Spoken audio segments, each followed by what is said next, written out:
Welcome to Alucard Bats. If you're on YouTube, if you enjoy this content, what means more than liking and subscribing and all that jazz that you're usually used to listening to, please come down to Alucard Bats on Twitch and say hi. That would be even cooler. Come and interact with the streamer. Sounds like fun. Okay, we're gonna start with Final Fantasy VI. The controller here. Yes. The controller here is, are you wanting to, okay, this thing? Okay, there you go. It knew that I was about to do the it has a mind of its own bit, so it decided to turn on quick enough to persuade me not to go through with my bit about how it has a mind of its own. Okay, here we go. We've left Narsh. And we are going to Figaro. Locke here has taken Terra with him, and he is trying to save her from the people of Narsh because she attacked Narsh, not at her own will, but she had a slave crown given to her by Kefka, Gestalt, and the Empire, to make it where she, by no will of her own, went to Narsh to go take Magicite, and she had a very peculiar phenomenon occur with the Magicite where she was not able to take it, and it went wrong, and there's something between her and the Magicite that is irregular, and you will find out in the plot later exactly what that is. Okay, so let's go to Figaro now.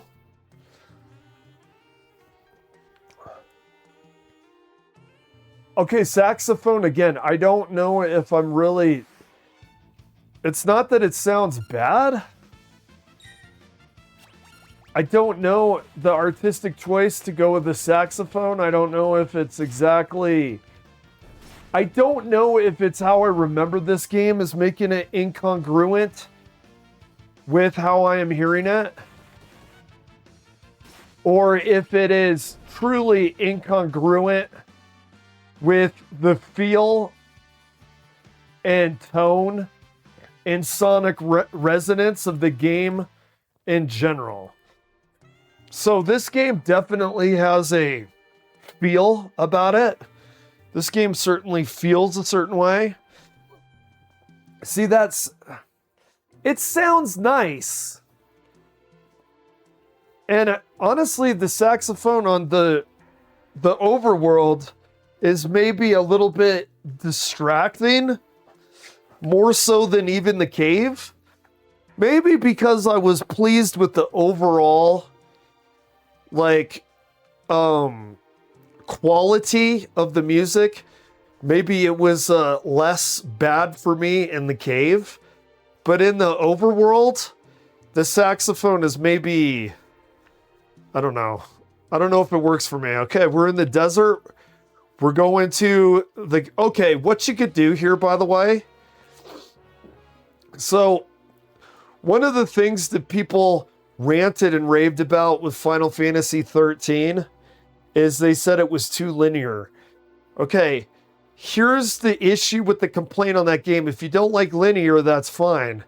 And it really did look like you're walking on a plank. It just didn't give the illusion of linear, okay? Final Fantasy has never been what you would call a non-linear game. So you go over here, and basically, what's he have to say? He has to say fuck off, is what he has to say. So as we could see, you're testing the limits of if it's linear or not. And he says, this cave leads to South Figaro, but I'm afraid I cannot let you through. So he is saying this is a plot constructed field is in between you and the cave to make this an open world. Final Fantasy never really was open world. It's just the illusion, because look, if I do this, this is where it This is where it threw people's senses off, okay? You see this? Okay, that's full desert, right? All you see around you is openness. So you perceive you have the freedom to move on wherever you would choose to. You perceive that. You have the sense of being able to move. You could move. It kind of reminds me of Metal Gear Solid, the very, very first one, where you would go west, north, south, or east. And as the original Zelda was like that too, where you could go in any direction that you wanted to. Now, where you end up, who fucking knows? But like this, it appears open, right? It appears open. Yo, Shazam, how's it going? But this is where people kind of were lost with Final Fantasy 13. It just decided not to have the appearance of openness anymore. This isn't open. Look at the upper right there. Look at the map. You are forced right into that little grid there. So if you do this, okay. So you're definitely boxed in. And actually, technically, Final Fantasy 13, there was more space to walk around in than in this game. But because of the way that it looks like you can freely walk through a continent. But actually think in literal terms of what you can do as a gamer. It is not open world, as people were trying to.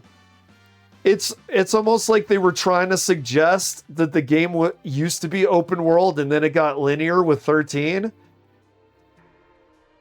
This is not the case, because look at that. You are basically in a box. And dude, look at it like this. In this game, the box is the width and the circumference of the plank that was in 13. So 13 looked like you're walking a plank. The plank is the same size as the box, but you put people in a box and suddenly they think it's open. There was nothing really open about it. Now, if to talk about the criticism of Final Fantasy 13 being too linear, now it is possible that one could say Final Fantasy 12 mutated and evolved the series to make it where it was more open. Now, Final Fantasy 12 definitely had much more openness. Wait, is Final Fantasy 12... I haven't played the new Final Fantasy. Is Final Fantasy 12 the most open Final Fantasy game?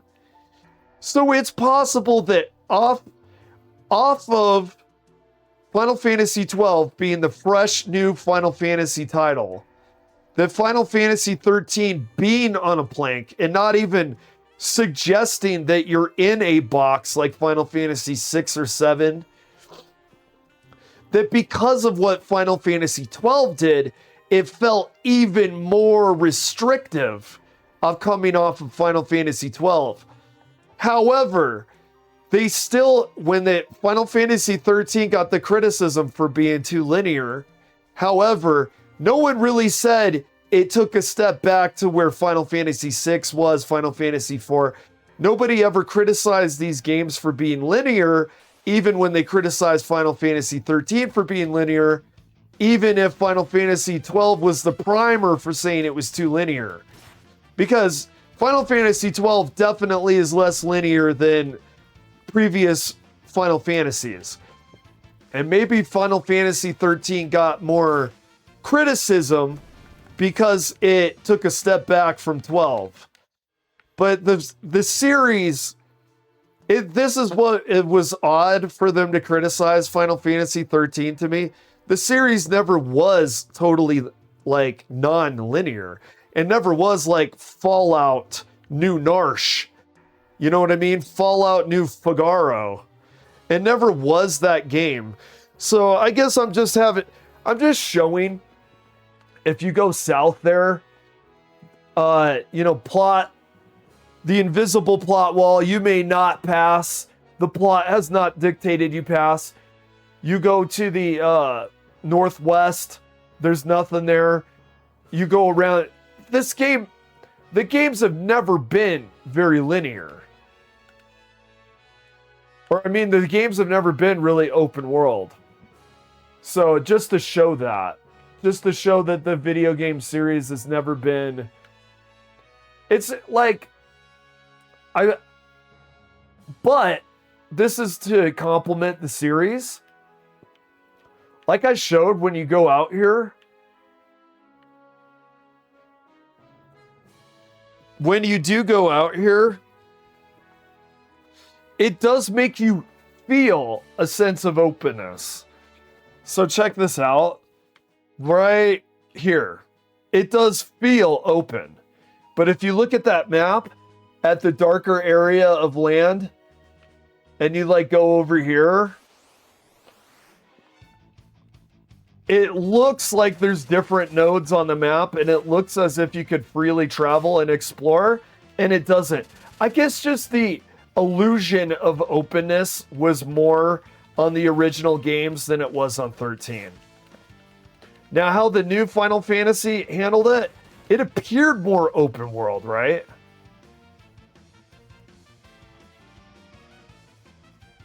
What's going on here?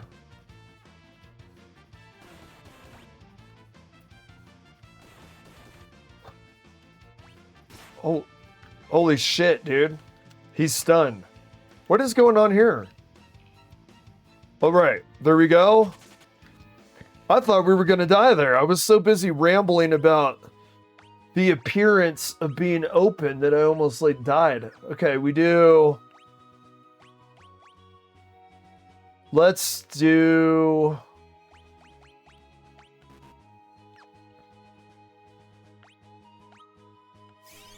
All right, let's get the fuck out of here. Okay, so we'll go through Figaro here. He's gonna do the whole "we've been expecting you" routine. So obviously they know who he is. We've been expecting you. Now this is where he will run into one of the new characters that we will get to know very well in the series.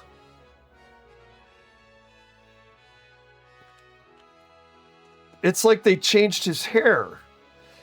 I haven't played this game in if I had to estimate, it would be probably about 6 years or so. My first impression of seeing him from 6 years. 6 years has passed since the last time that I played this game. Is they changed his hair? What did they do with you? It's like they gave him makeup and got rid of the pixels or something. He looks... Am I crazy, or does he look more different than Terra and Locke in this version? This young woman is... Yeah, he looks... What they did with his ponytail when he's looking left on his profile. The ponytail looks like it had a big glow over. Who are you? Oh, my apologies.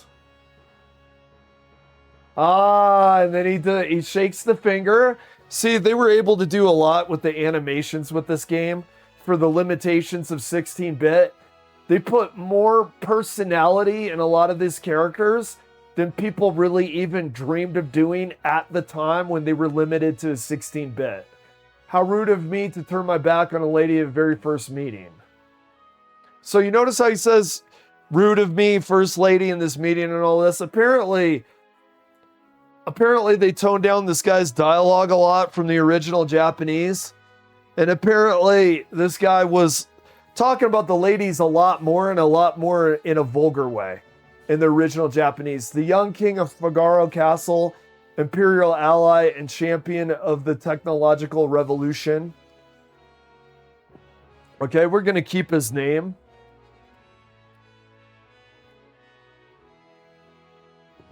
We're going to keep Edgar. Okay. I don't know what it is. It's almost like 16-bit Uncanny Valley. Like there's something wrong with Edgar. Is it his hair?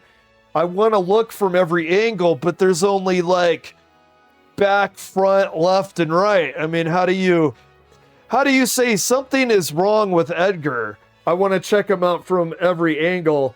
Well, I guess it does just simplify it that there's like 4 angles. Surprised that someone like me knows a king? Well, I'll catch you two later. I'm not surprised that thieves know the leadership of a country. I'm American. Well, I'll catch you later. Like criminal enterprise, leadership of the country. Yeah, I like you know a thief.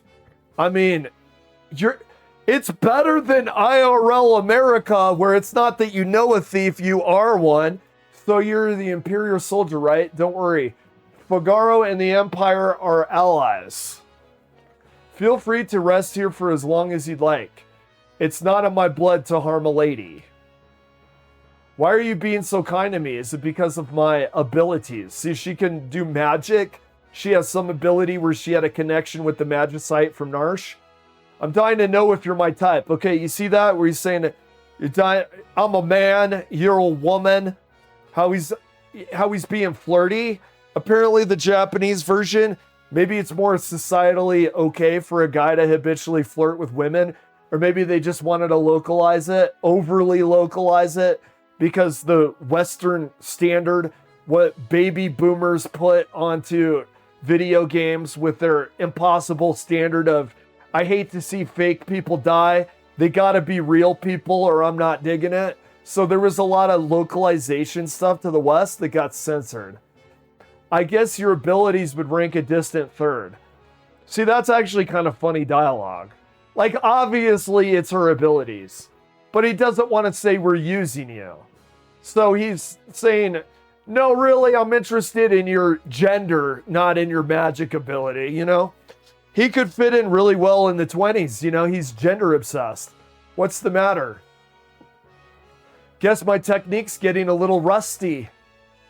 I suppose some girls would have felt something from those words, but not me. Wait a second, she doesn't feel anything from the guy flirting with her. Green hair, okay, I'm in the 20s. Immediately, I'm seeing rainbow flags. Feel free to wander around about the castle. Okay? Now this is, dude, honestly, I remember the first time playing this. Bro, I was hooked into this like I was hooked into the Matrix. You had to get Morpheus to come out and fish burn my ass out of the fucking lake of this video game and give me a red pill or a blue pill to get me to wake up to come out of the trance that I was in this game, because I was so plugged into this game, it was like my own personal Matrix. I can remember the first time I played this game that it was like complete absorption. Now this is one of the things. It's kind of one of the things, it's a trick. The younger you are, say you're in your 20s, man, when you have fun with media, my God, please, for the love of Jesus Christ, enjoy it as much as you can, because by the time you hit your 40s, you just cannot disappear into media like you did when you were younger. I remember when this came out, and I think I was in junior high or elementary school. My God, dude, I was here. Like, you see those statues there? I can tell you how the iron of those statues felt. Did they make armor with iron? I'm not sure. Now that Gestal has the power of Magitech at his command, he sent his sights on world domination. By the way, speaking of world domination and empires, I gotta speak very. You know what? I'm not going to corral myself into speaking briefly upon this if I have to talk long-windedly, because if it has to be said, it has to be said. Yeah. Yeah. Yeah, exactly. You know what's funny? It's funny you say DBD disappeared there like in the fog. It really was like I walked through my own fog, and instead of the entity, it was Kefka. And instead of survivors, it was the returners. And instead of killers, it was the Empire. It really was like walking into the fog and disappearing into this game. And so, by the way, too, to derail my commentary a little bit and kind of riff on what you said about DBD, why does no one talk about a Final Fantasy chapter on DBD? One of the reasons, sadly, I think one of the reasons might be because, unfortunately, Final Fantasy has not captured the hearts and minds of people like it used to. And it's not just kind of, it's not in the collective Jungian consciousness as much as it used to be. It's not on people's minds anymore, just to put it really bluntly. So, but I mean, it's obvious. Unfortunately, I can't say it's this game, the antagonist of this game, but I think it's obvious who the antagonist would be. It's obvious. It's obvious that it would be Sephiroth. And the reason that is so obvious is Killer in DBD. Killer, like, what is more of a notorious, infamous slaying of a video game character than Aerith from Sephiroth? So when Sephiroth killed Aerith, it is easily the most notorious, talked about, wanna say crime scene that there's ever been. Wait, there's gonna be poison. There's gonna be poison in the mountain that we explore soon. And by the way, without, how much gil do I have? Okay, we have that much. We're gonna do, yeah, 20 should be enough. I might have overdone it, but there'll be other times. That's so much for a tent. We are gonna do 2 tents. I don't think petrification and silence, I don't remember being a thing in this mountain.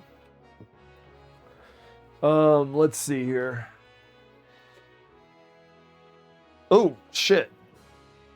Turn this off.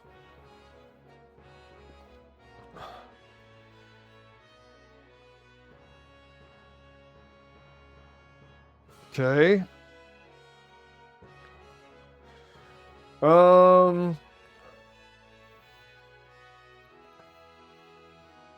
Let's go here. Okay. So we can freely roam here, talk to some NPCs. You wouldn't know by looking at it, but this castle is loaded with advanced technology, for example. Oops, top secret. Ah, see, dude, the writing is so funny, dude. There's technology. I'm not going to tell you what it is. Keep turning the page on the book to find out. You know, it's the equivalent of page turner. You go, what does he mean, technology? Now, wait, do we have to talk to the gypsy lady first? Or do we just have to sleep? I think that they wake up and Kefka's burning the place. So no, I think we have to talk to the gypsy looking woman. Or fortune teller, I'm not quite sure. Okay. Now, finding her, that's the key, isn't it? I think we go out here.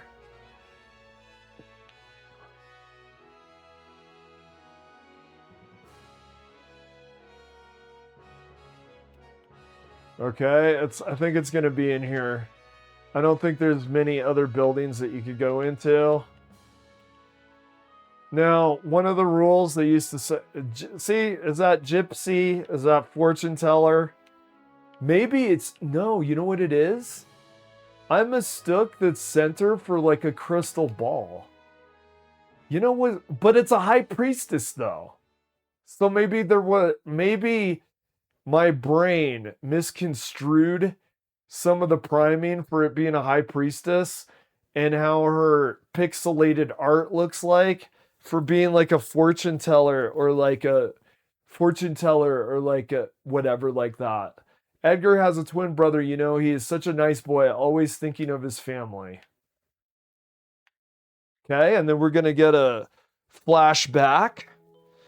Now, one of the reasons they said speak to everybody in these games is sometimes the only way you can progress is if you speak to everybody. So we had to speak to her in order to progress the game.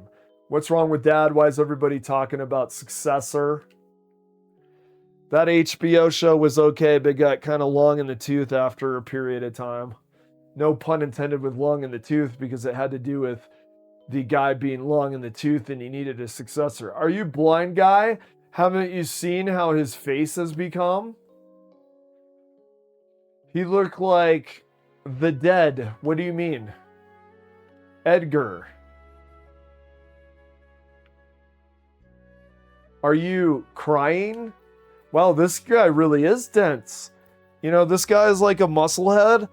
I don't know if they're doing that intentionally, but they really are seeming to almost indicate that maybe this guy isn't too bright. He really is a meathead. He's living up to the allegations that people into physical fitness with huge muscles aren't necessarily book readers, I guess you could call them. Okay. Sabin, I'm sure he's a fine young man by now. He was just a boy when he left, even smaller than his brother. I often wonder where he is now and what he's doing. There's no way that we will possibly find out, is there? Hell no. Okay. We don't run into the steps there. Talk to this bloke. The Gestalian Empire has already overthrown all three of the other nations on the southern continent. Venezuela, right? He's moving in on Greenland. As we could see with Narsh, the frozen wasteland, he wants to strip them of their resources and take it over. No, seriously, dude, that's how the Empire works. All your frozen wastelands belong to us. Okay. We talked to her. I think now if we sleep, we'll wake up to... I think we'll wake up to Kefka ransacking the castle. Okay, we go in here. Hello there, Mr. NPC, whose entire life is to stare at a wall with the Kubrick stare. Imagine that was the life you were designated to.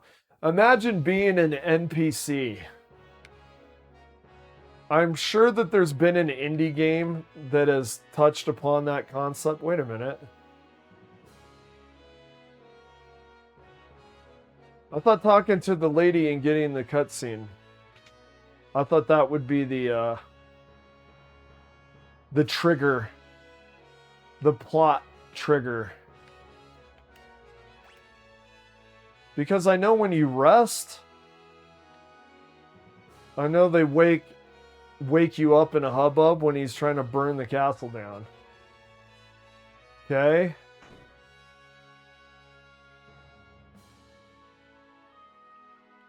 He looks so much different. And okay. Oh, here we go.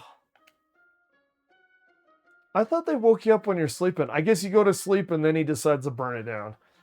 Okay, I briefly had used JRPGs on the Super Famicom to try to learn Japanese, and I was able to translate this here enough to know I don't know why. There is a direct translation you could do here where he's talking about the sand on his boot and saying a bunch of crazy shit that they could have actually directly translated. It wouldn't have been lost in translation. I was really muddled about why they didn't, because it was actually kind of funny. Now, years and years later, 6 years later, I can't remember for the life of me what it was. If anyone knows Japanese, like, what's the direct translation here? And wouldn't you say that it actually translates fine? I don't understand why they localized it. Maybe it was for lettering size. Because apparently when they were converting a lot of the language from the cartridges, from Japanese cartridges to Western cartridges, the text size became a big issue sometimes. Edgar, you pinhead, why do you have to live in the middle of stinking desert? These recon jobs are the pits. There are sand on my boots. Okay, so Kefka's having them sand his boots. Like right in the middle of the desert too. Like think of the buffoonery of this guy. He's gonna keep walking in the sand, but he has his boots cleaned. Now he walks more in the sand, right? Like the buffoonery that he doesn't wait to get here. Sir Kefka, what in the world brings you?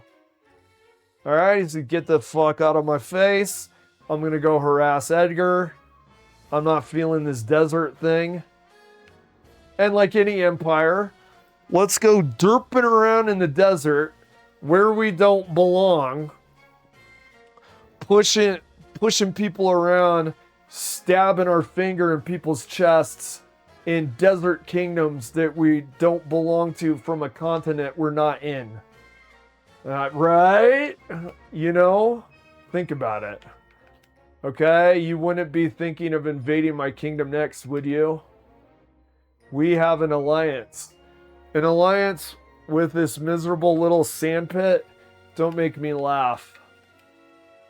I hear you've been busy down south taking over a country or three. A country or three. Just what is the Empire up to? That's none of your concern. What brings Emperor Gestal's own court mage, Kefka, to my humble castle? A girl of no... So he's considered a mage. Interesting, they don't refer to him as a clown. He does use magic. So he's a mage. You know, he's so talked about as a clown. He's kind of a clown mage. So has his aesthetic, his appearance as a clown, but his designation as a fantasy class as a mage? And that makes complete sense because he's constantly spamming spells. But I guess I've just never had that denoted. I've never had it, like, spoken out loud. He's a magician. He's the king's magician. Of course, man. It's always the king's magician that turns out to be rotten as a basket of apples left out in November. A girl of no importance recently escaped from us. We heard she found refuge here. This slow walk away. Okay. The limitations that they had with the tech here, you really have to give them credit for how they were able to dramatize so little. Like you think about like using puppets or something. Like if you use a puppet, there's only so much movement, or there's so much physical activity you could do with the puppet to convey a story. Think of the limitations they have with that. Think about the way that they can make graphics with video games. Was that to have them slowly walk away, look to the left? This wouldn't have to do with the witch everybody's been whispering about, would it? Lies, she's merely stole something of minor value. Is she here? Like the way he's still looking to the left, but he's talking to him. If we really pay attention to the nuance of what they do with the pixelated characters, it's really impressive how much emotions they could convey with so little. Look at that. The way he's looking away. That's a tough one. You see how it's almost as if it's saying he's not even able to look him in the eye. He's being coy. There are more girls in here than grains of sand in the desert.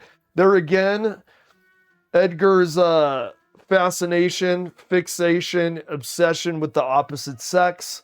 It's part of his character designs, a motif of his, ever present, unending.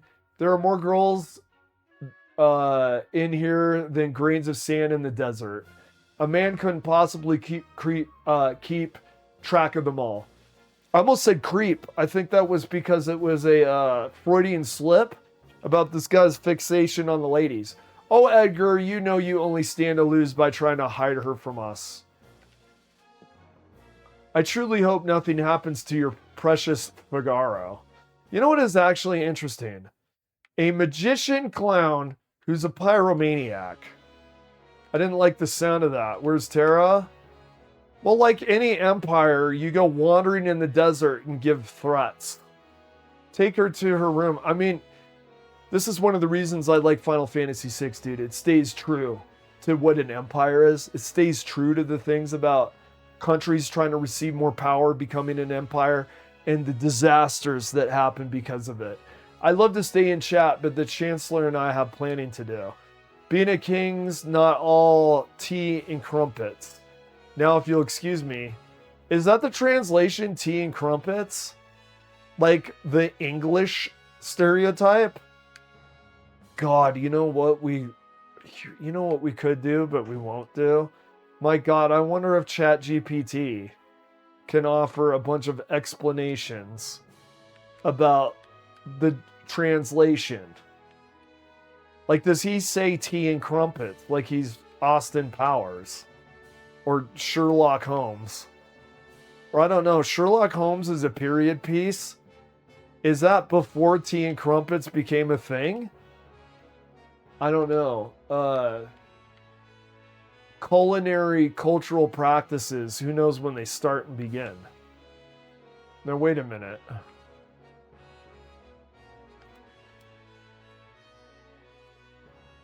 Okay, we go to bed, right? No? We gotta go to the other room. She's the flashback lady. Wait a second.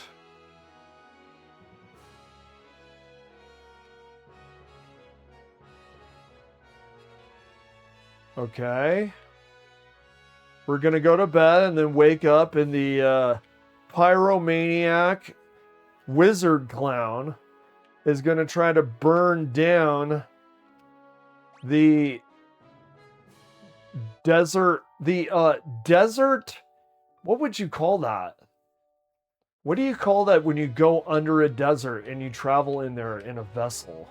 It's kind of... So this castle goes underground, and it reminds me a lot of like... remember those...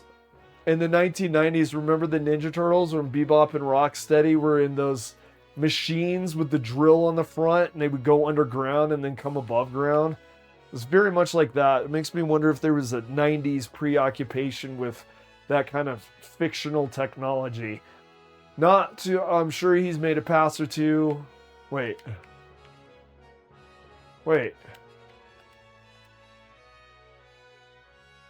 Aren't we sleeping?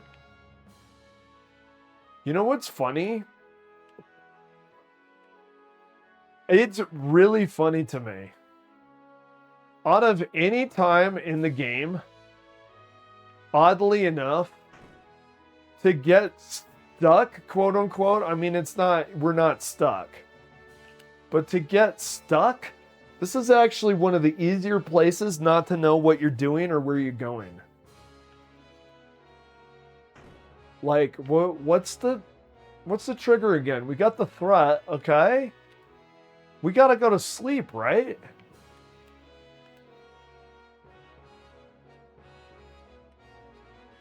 Maybe we should really... Wait. Is he on... No? Yeah, out of any of the areas in the game, this one is like, what do I need to do again in order to get Kefka doing his pyro maniac modus operandi? We gotta talk to this dude.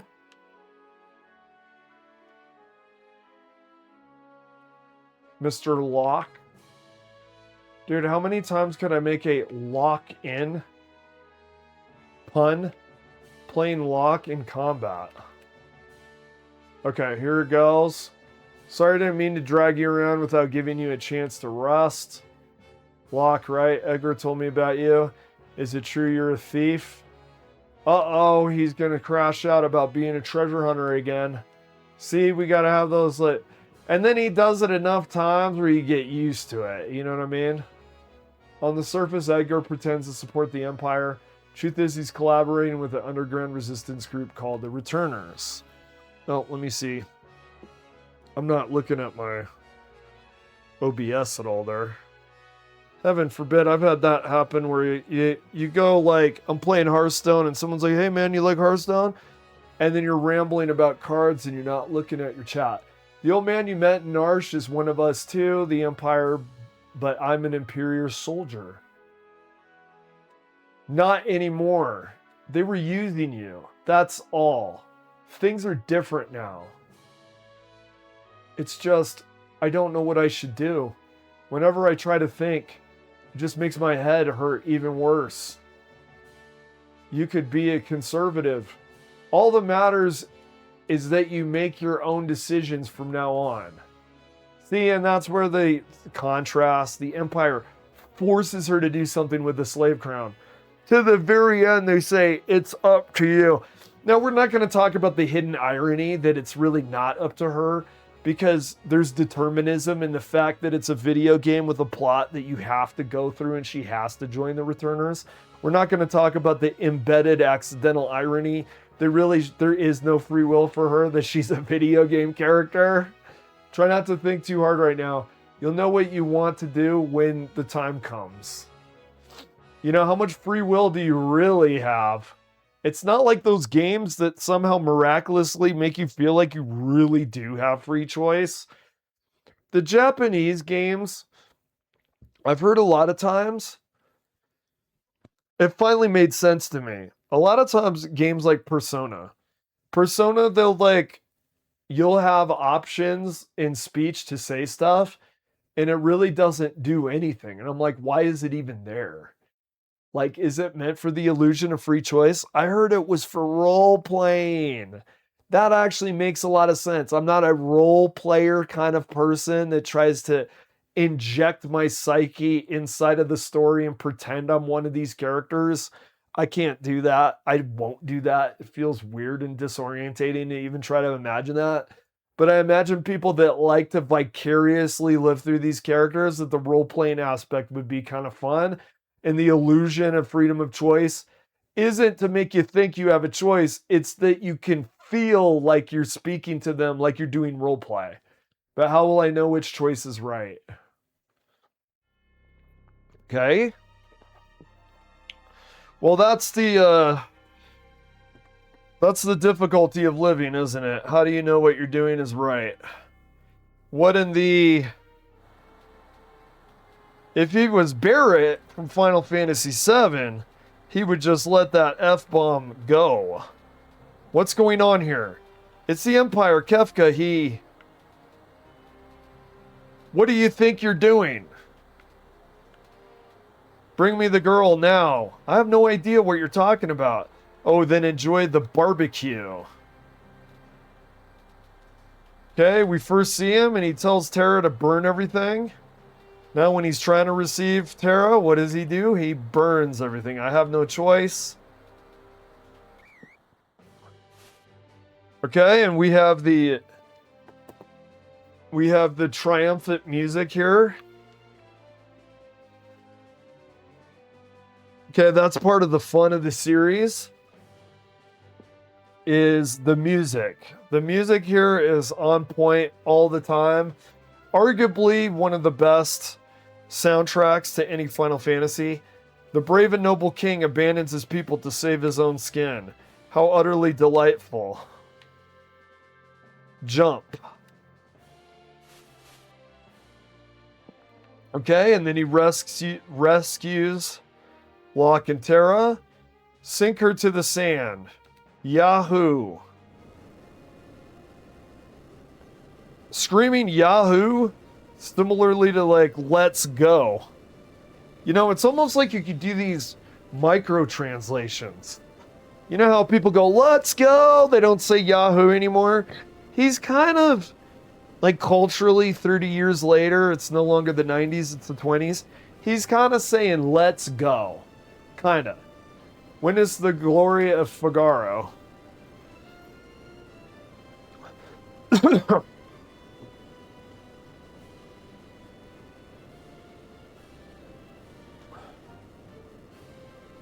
All right, the comedic beat. I mean, that is really funny the way they pixelated that. The way that it kind of looks like he's looking at us while he's splayed out like that. It's definitely laugh at the unfortunate situation your enemy is in, and the physical humor is very there. Very clownish, actually.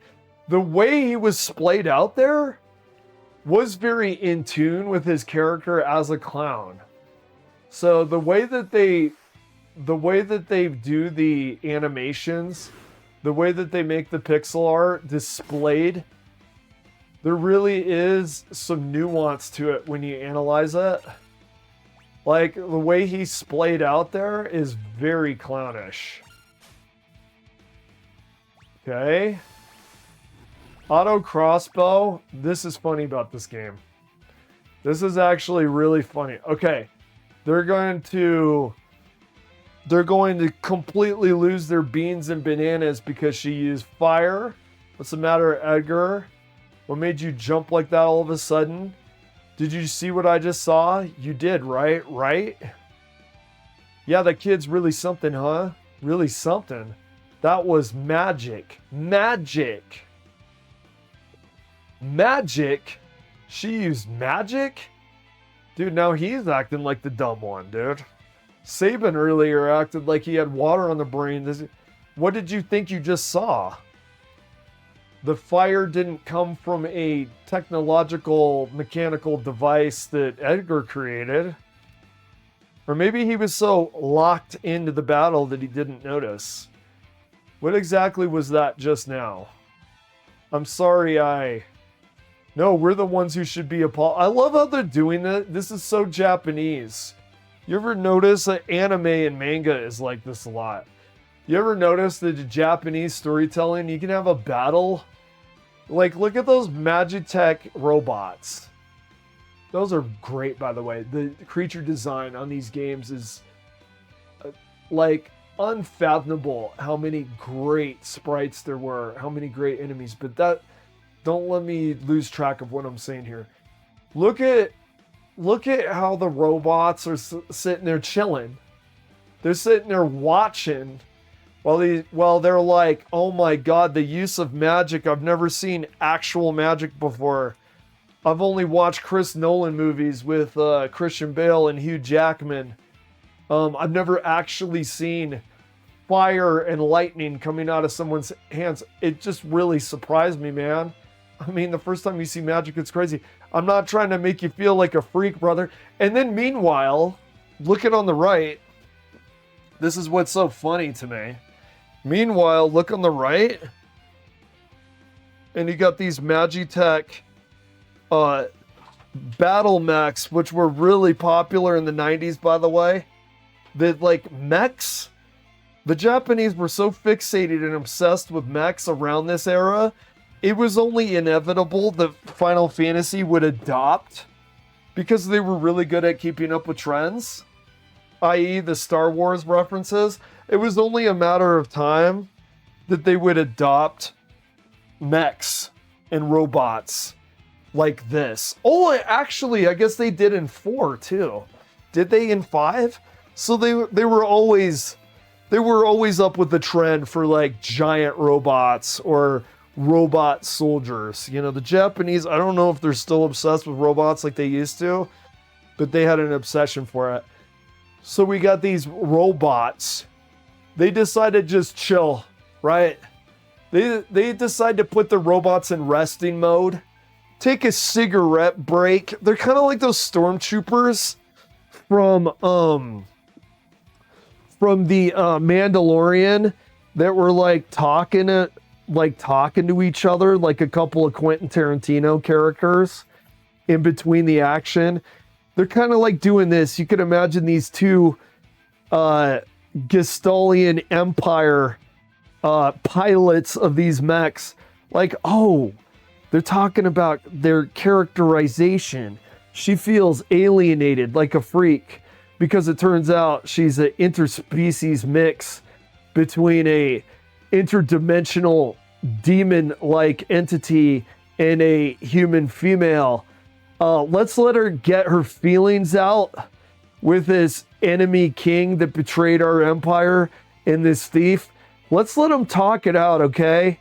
Let's not interfere with that. Hey, man, you got a lighter? Yeah, here's a lighter, dude. Here's my Zippo. Oh, very cool. Oh, man, so how about them bulls, huh? That was another 90s thing. Right around the time that this game came out, how about them bulls was a meme about nervous icebreakers. I mean, I've never actually seen magic before. Where did you? And then they do a really good job in this game too of kind of opening the plot one thin layer at a time. They're asking you. They're making you ask, how does she know to use magic? Where did she get this from? How is she able to do this? Viewer Stream Boo. I don't know when the Viewer Stream Boo bots started, but my God, they've never ended since. I wonder where, dude, it's where were you when Princess Diana died? Actually playing this game? The scene where you're on the raft. That's literally, when Princess Diana died, I was literally playing this game. Where were you when the Stream Boo bots started flooding Twitch? Tara can use magic and we can't. That's all there is to it. The fact is, her magic could really help us right now. Thank you, Locke. Thank you, Edgar. Now these guys over here are are they busy getting their feelings out? Could you imagine IRL war if it worked like this? A couple Iranians next to the Strait of Hormuz want to talk about how some people are confused about whether they're Persian or an Arab. And then an American is about to drop a bomb on their head. And the American's like, wait, I got it, dude. I'll just fly around in a circle until you guys are done thinking about your identity as a human being. And then after you've resolved your identity as a human being of either being an Arab or a Persian, maybe like Tara, how she's mixed. Maybe the Iranian person is a mixed Arab-Persian descent. And he's really having trouble with his ethnic and racial identity in the country he lives in. So the American will postpone bombing his ass so he can resolve that tension in his life. Son of a sandworm, you'll pay for this. I've never heard that translation before. Son of a sandworm. It feels very Dune-ish. Is that meant to be a Dune reference? Or just generic sandworms? How many sandworms from how many series are there? Like I told you before, we're members of the Returners. Would you be willing to meet our leader? Magic is going to be the key to winning this war. Magic. That Esper reacted to your magical powers. There's got to be a relationship. I don't know any more than you do. These powers just come naturally to me. But no human is born with powers you have. Oh, no human. You're accidentally setting fire to those feelings of alienation. Just like she's setting fire to Magitech pilots. Forgive me, what should I do? The Empire will be coming after us. They want your powers for their own. And if they get them, the world is done for. Tara, you want to understand your own powers, don't you? Then I think you should meet with Bannon. He may be able to help you find out more why you have them. Please, Edgar's right. There's a cave just south of here that leads to South Figaro. Let's head in that direction, shall we? There must be a cave going to another continent around here somewhere. Perhaps we should find that first, shall we? All right, and then okay, the music. By the way, it's funny. I don't have my headphones on. But I could tell you, is this what it sounds like? Wait, am I getting my games mixed up? Wah, wah, wah, wah, wah. You know, never mind, dude. Never mind. I'm not gonna try to do the music. For several reasons. For the benefit of this game, for the benefit of my own face, that I don't want to try to save later. Speaking of, boom, booyah. There's our save.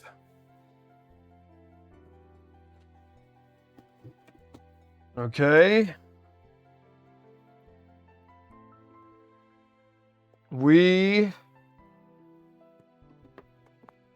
Let's see.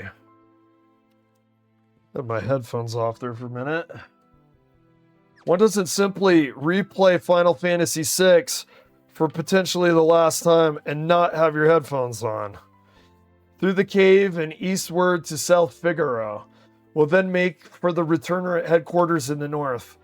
Return to the castle and pass the word along. Understood. Take care. Oh, let me hear this.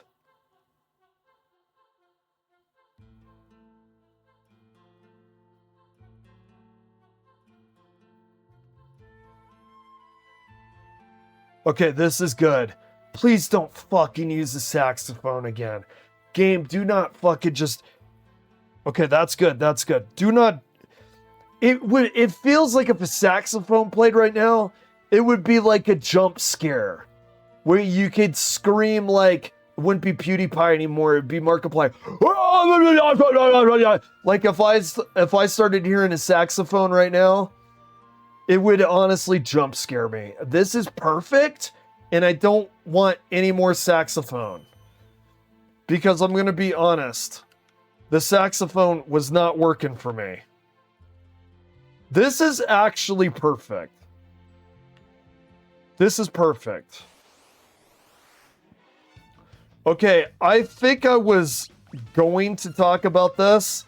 If I didn't, I'll do it now. The early game of this...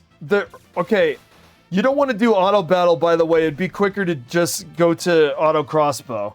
Unless you could somehow dictate. If you could dictate that he always uses auto crossbow, I would do auto battle if you want. But it's probably quicker to just do auto crossbow. From the two options of auto battle or auto crossbow, I go auto crossbow. One of the things about this game is early on, if you have Edgar, you can literally auto crossbow through anything, everywhere, all the time. Whereas gameplay, it is extremely easy at the beginning of the game to just hot knife through butter travel through this game. You are a hot knife through butter. Like, and there's no other point to... Here, we could steal. I'll just do that in case we get... Like, we got a potion. Why not do that? So if Locke's turn comes before Edgar's turn, steal. Make Terra defend to save some of the HP, but really you don't want to lose MP with her, and you don't really need to attack because she can't kill both. Oh, dude, they did wonders with the music on some of these tracks. Oh my god, I'm not taking my own advice here. Oh my god, I should have stole. I'm on autopilot myself. Why put the game on autopilot if you are on autopilot? Actually, you don't see... What? Oh my god, what a joke. What are the chances of 2 whiffs? And then he's asleep. So he can't finish the job. Okay.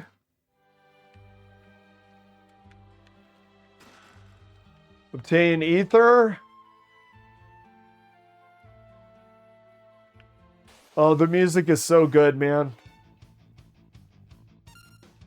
You want to know a confession, though? This is not my favorite track.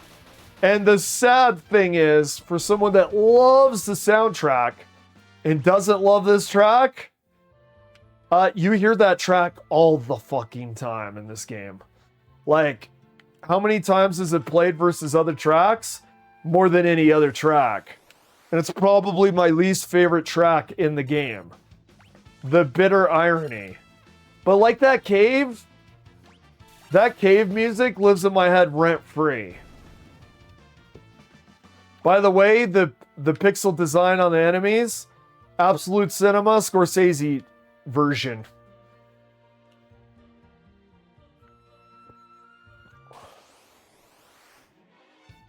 I would say imagine if Scorsese made Final Fantasy, but I don't think... Oh my god, what is that even genre of music that he plays in every fucking movie?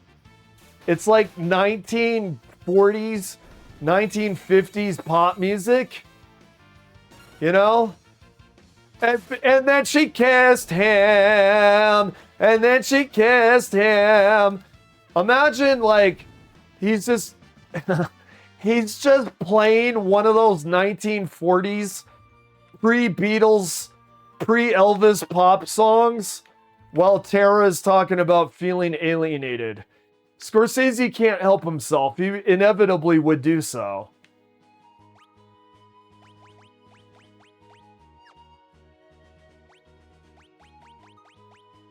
Okay, we got through the cave. Now this is funny how memory works. So for me,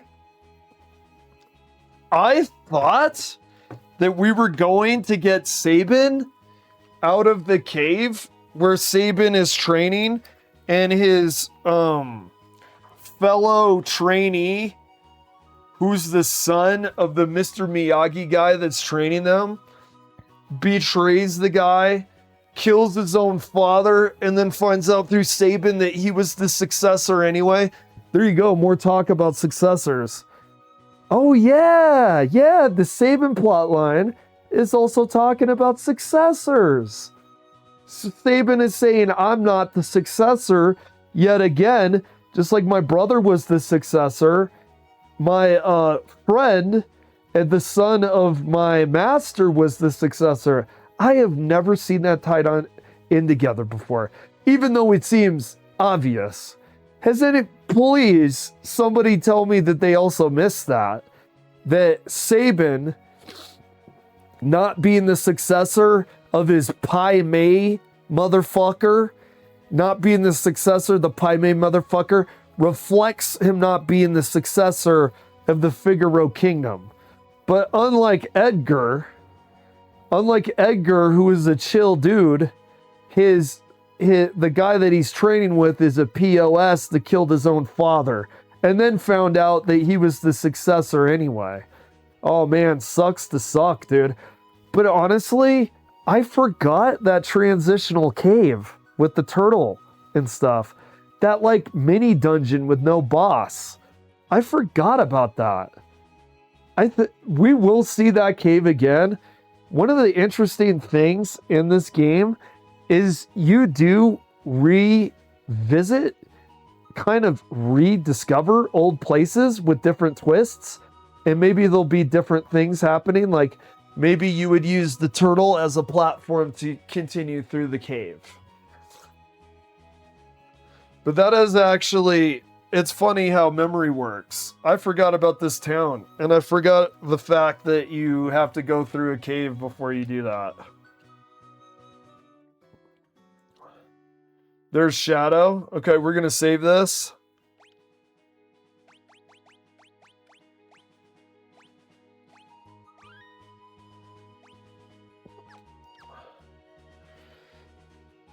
All right, let's go to...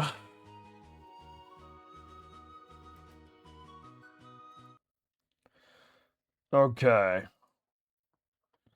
We'll do... That must be new. Is that a beret?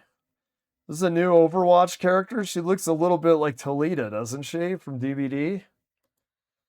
Or maybe I have Talita brain because I have a P100 Talita. That's possible as well. It's hard to tell where your objective observations and subjective distortions begin and end, isn't it? Okay, we do Hearthstone. Okay.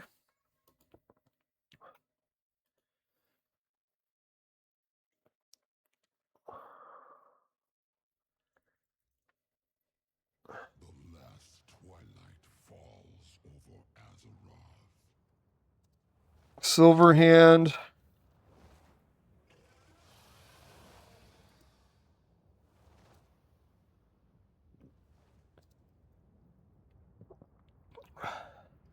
Okay.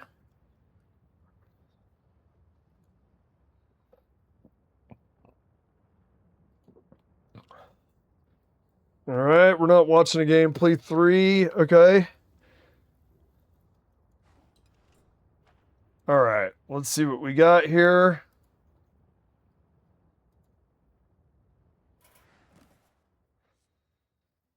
We could win a game with Tavern Brawl, Arena, or Battlegrounds. Let's try Arena to get rid of this quest.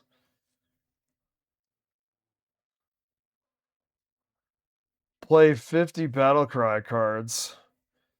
Okay. Daily and weekly.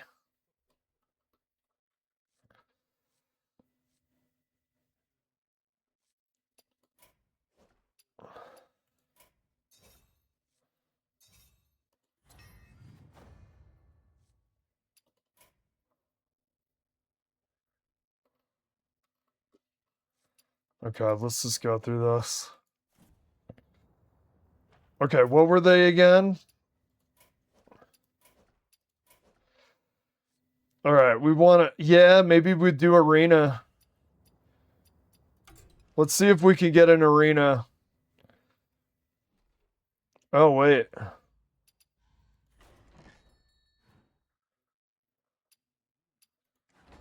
All right, or not. All right, we'll do... Now, is this where I wanted it? I think it is. What? I was doing some percolating on this game, though. And there was some things that I wanted to change. I think. What was it? I bet you that I'll recall it after I start playing it. After I start playing it, I'll recall, I'm sure. Okay, priest. So keep that in mind. We want to shut this guy down quickly. We'll do this.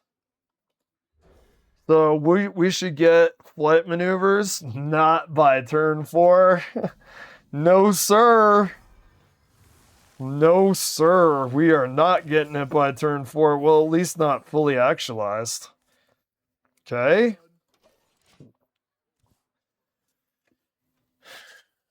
All right. We will...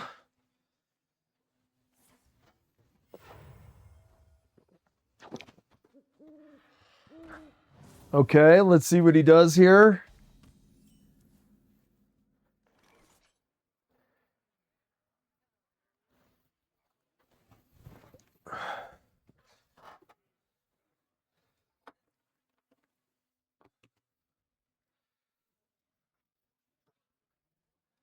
Okay, we'll do... What does he have? He has a 2. We'll just get rid of that.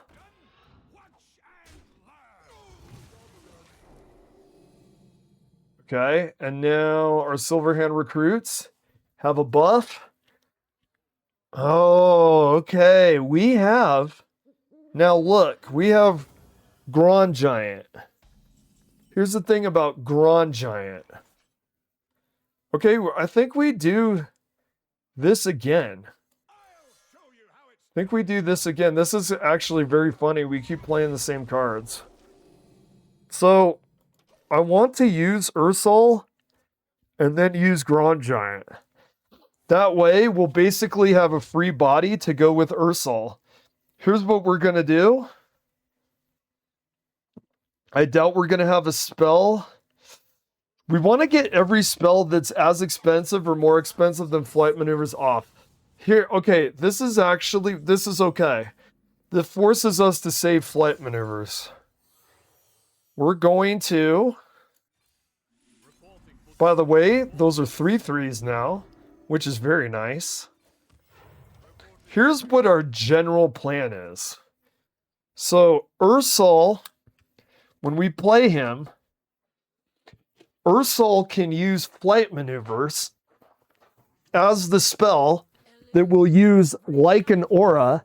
And right after we do Ursol, this is going to be great, we can do the Gron or whatever his name is. One of those mumbo jumbos. I've never heard of anybody with that name before. Might as well be a foreign language. Fantasy names, right? Like you meet a Japanese person named Yoshi, you'll meet a Blizzard person named Gron. Okay, we do... what are we at here?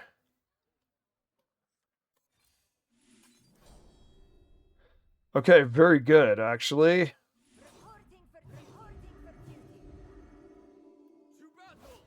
Do we pop that? I think we do.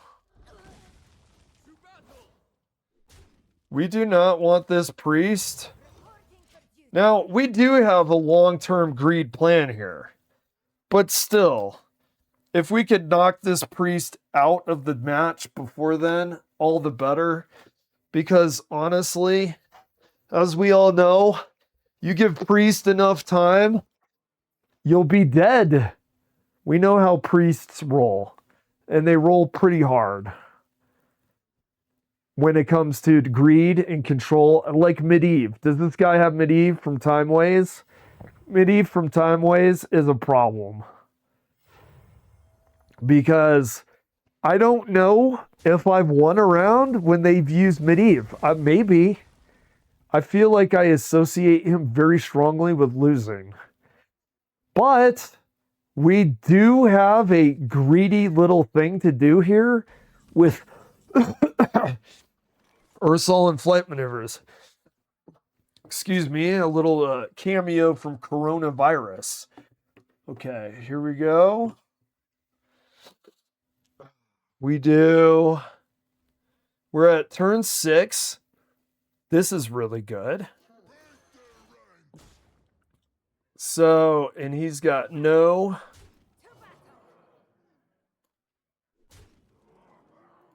Okay, and he'll do some face. Okay. Skill Breaker's really good. Next turn, I could actually use... I think I'm going to use Gron. We use the 6 cost. We could get a pretty good discount now, come to think about it. Maybe we're not going to greed him anymore. 3 at turn 7? Yeah, I think we're using him. I think we're going to use him. And we could do another flight maneuvers, actually. So this is, by the way, it looks good. It looks like we have a plan. But like I said, against Priest, I don't know. I don't know how we're going to fare. Because like if he has the Medivh card, it doesn't really matter that we put on a 3 cost 8/8. It doesn't really matter if you have Medivh. Which to me, I don't know if anybody else feels like this. I feel like Medivh is the most irritating control card ever created. Just, my opinion on it. Okay? The fact that he's not dead is really bad for him. Okay, we do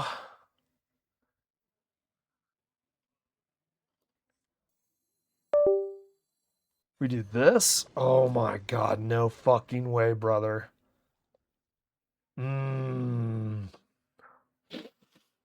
I'm sorry. I'm using one. I'm using one. Because then I don't have to kill this guy. Shit, we can't do face damage.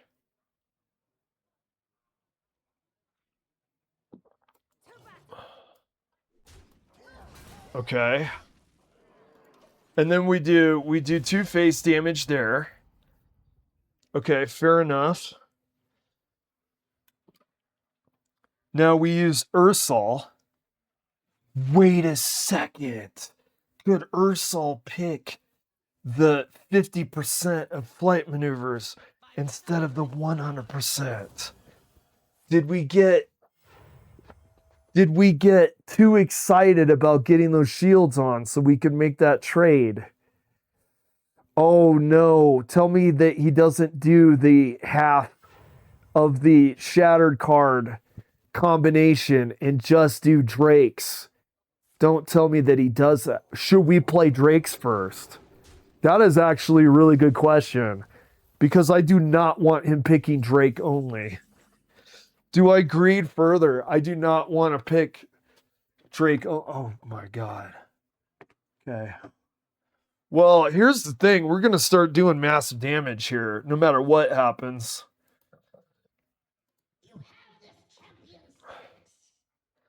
I think we do.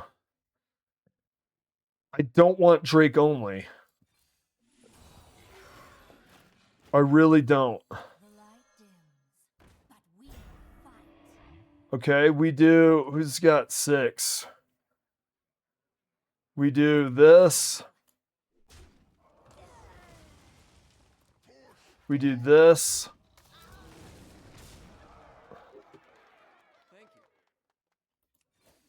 Okay, and we got another Silverhand recruit. You know what? If he does a Medivh or something, at least we have a backup. He could play Medivh, and it would sting.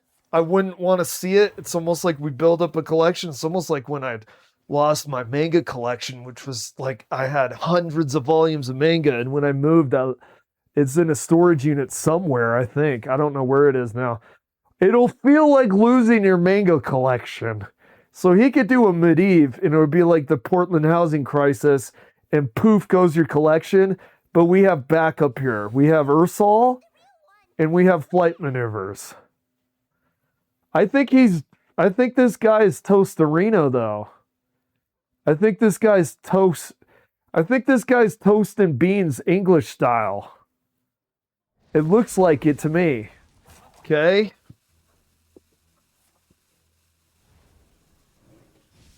Where are we at here? Yeah, dude. Okay, we did lose our collection, but here's the thing. We do this.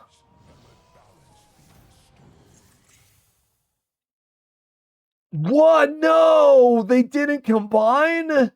Which one is it doing? Okay, fair enough. Okay. What the hell? You gotta combine them first.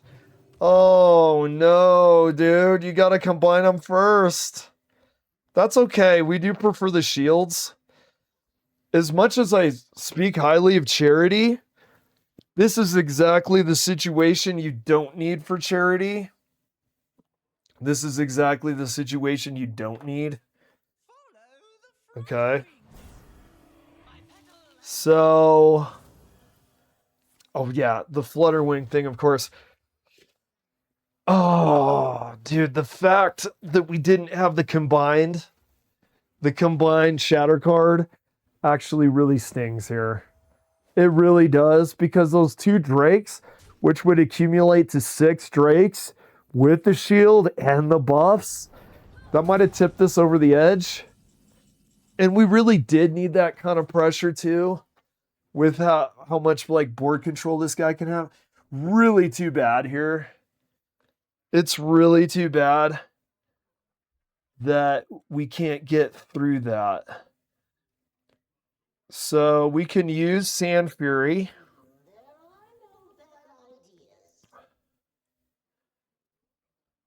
Wait a sec. Man. We do this. Do we preemptively do Sand Fury? If we draw someone with Sand Fury, we could do it on the same turn. I don't think we do. Or do we want to preemptively do it? No, we don't need to do that. Shit. I'm thinking here. Damn shield. Do I pop the shield? I saved the health. Here's why I saved the health. I would like him not to die because he has 11 attack. So if we can get rid of that taunt that is shielded, we'll be in a lot better position. If we could get rid of that flutter, whatever it's called, the thingamabobber that everybody plays. Everybody plays Xavius and everybody plays that thing on the upper left. It's hilarious. Oh man. He's starting to build board here. He is starting to build board. God, that's too bad that the flight maneuvers didn't auto bind together before that we cast the Ursal. That's really unfortunate.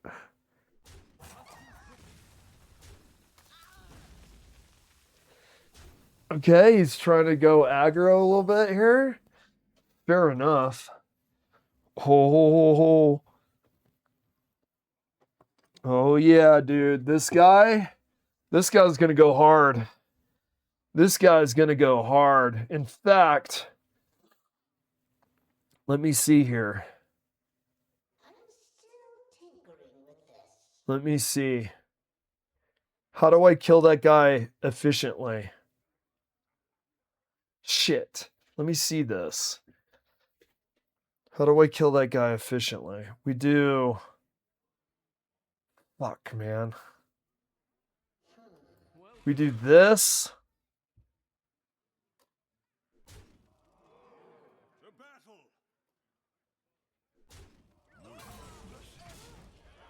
And now we do it?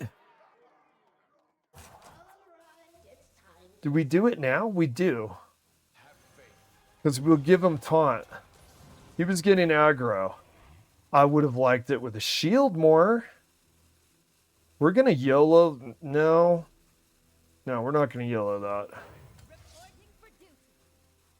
Thank you, sir. Thank you for being pleasant to play with. Unlike people in DBD, I don't know if this is a card game thing or so. Oh, we do get the shield. The fuck? Nice, dude. Yeah, dude. When you start getting control priest shenanigans, dude. Oh, did he win? See, you give priest long enough. You give priest long enough, and there you have it. Oh my god, dude. We had him too. We had him. Is it over? I think it is over. Even though we could do this and this. I mean, they have such strong health right now that even for attack, I mean, because he's going to get rid of that card. What does he have? 9? I don't know. Is it possible? I mean, what card could we draw that would possibly get us out of this? Yeah, I mean, this is the issue with going against priest, right? This is the issue.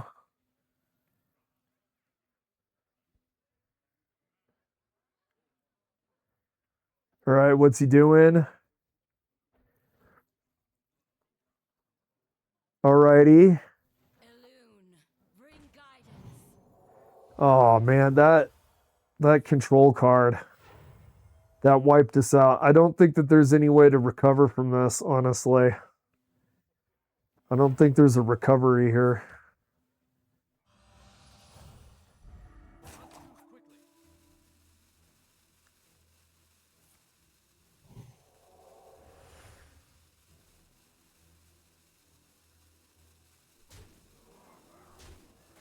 Okay.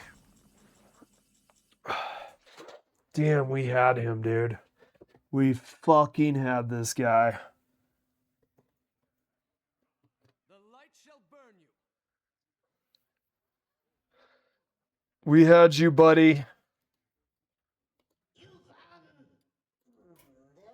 no bad ideas. I'll try again next time. All right. I wonder what that was for. Okay, let me try something here. I'm gonna do my collection. I have never played Demon Hunter before. Let me see. I started to make a deck, as you can see. Okay, let's do.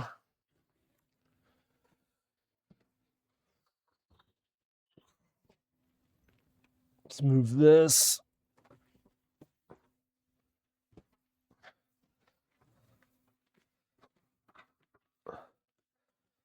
Make a deck real fast. I'm going to. I've noticed if you haven't played a class, you can get more XP and then go down the tavern pass a little faster.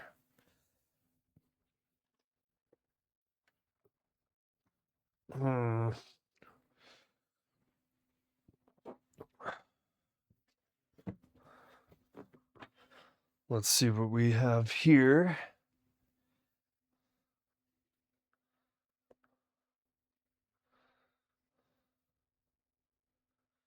All right.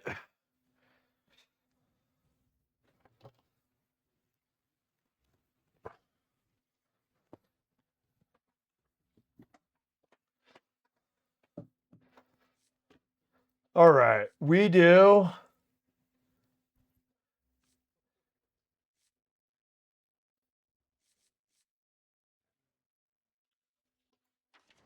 All right. Give your hero. Let me see. Deal 1 damage.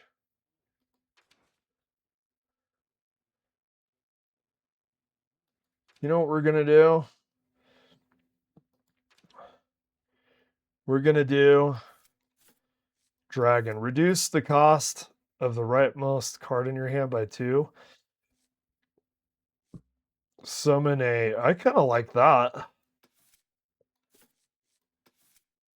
Now, they're good with weapons, correct? Any more dragons?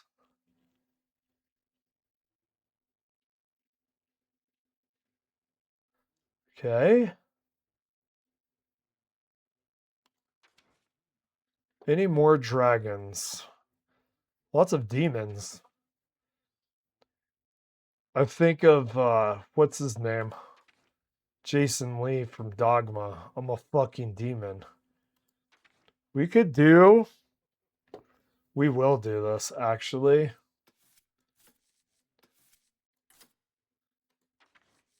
Dragon.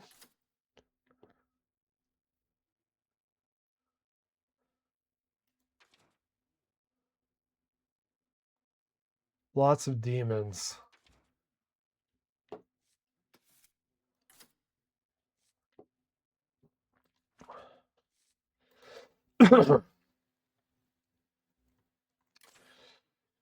Okay.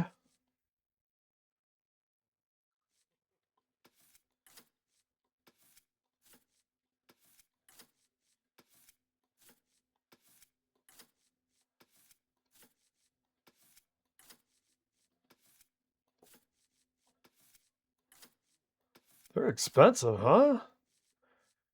All right. What are we at? We're up to 18 already. I didn't realize Xavius was a demon. We want cheap stuff.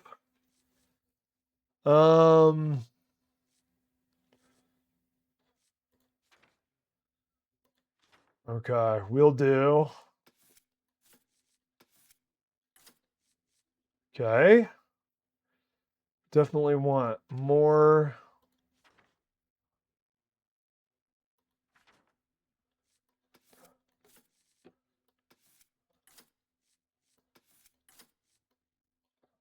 Okay.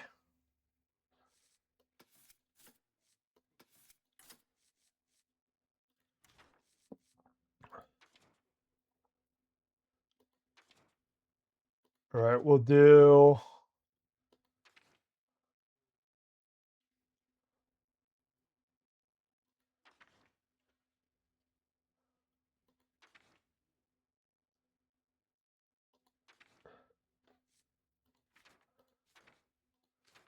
All right. How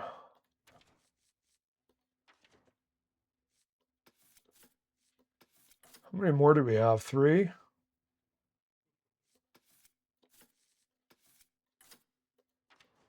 All right, now we'll do one more.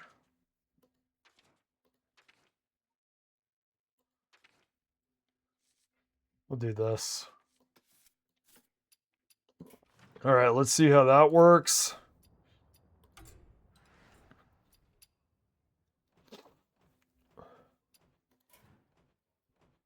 Where are you, buddy?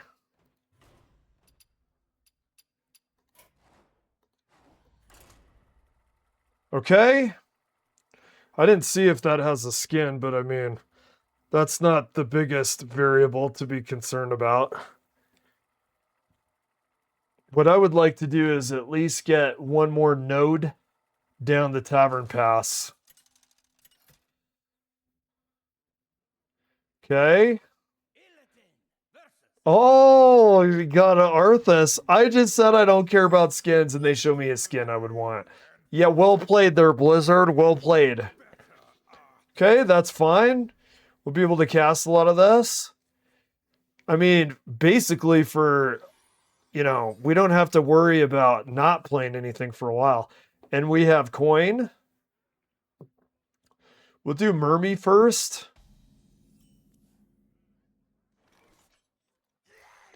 Okay.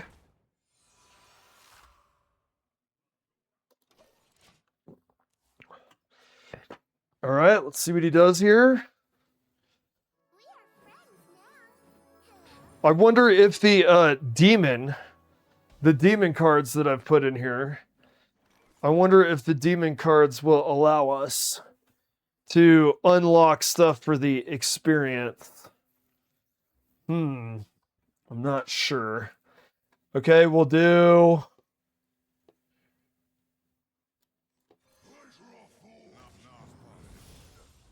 All right, what do we do for Xavius? Taunt, Reborn. Yeah, yeah, I like that. We'll do Face.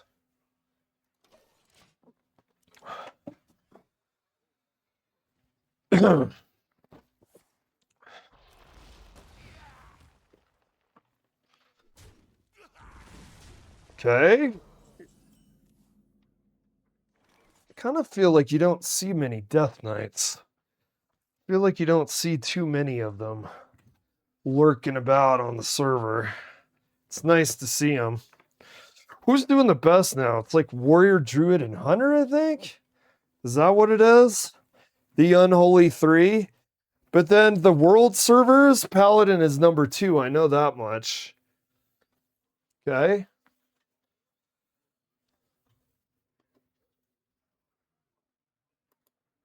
Okay, we do this. Let me see.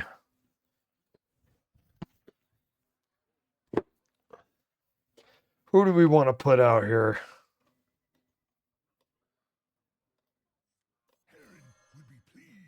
Okay, he's got Wind Fury, right?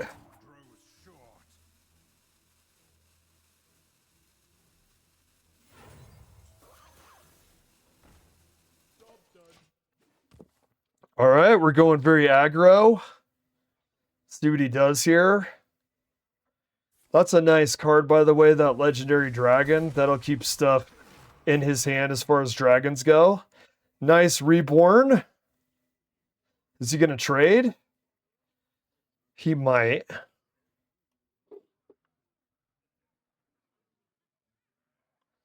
At the end of your turn, force all enemy minions to attack this. Nice lifesteal ploy. Rightmost card in your hand by 2. We could make that a 5, and I think I'm doing that. Oh, it's no longer the rightmost. Costs 1 less for each minion that died this turn. All right. I think we'll just do... If we do that, we could make it way less and then draw 2 cards. Which one should I do? Should I make him that? Yeah. Yeah, let's do it. And then he'll be 5. What is that? Oh, it's a death rattle. So we actually don't know exactly which one it'll be.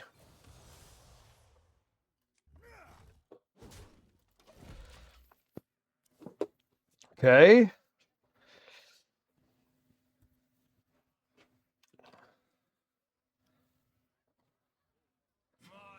Oh man, triple shield. Triple shield, what a delight. Okay, we'll do this. Oh, that's too bad about the triple shield, isn't it? Do we... You know what we could do here? We do this. And then trade it. And then give that the death rattle. Okay? I don't know if that's worth doing damage to herself on, but we did it anyway. Hopefully, getting his board cleared quickly will help for that. Hopefully, it was worth the cost. Okay. He's using a ghoul. Okay, we do... This will be actually kind of nice.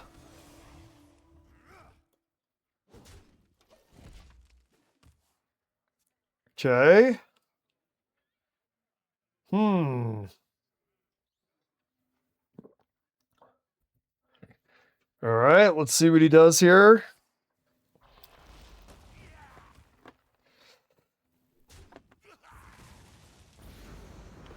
All right, he's doing board clear. Oh, shit. Okay, we do...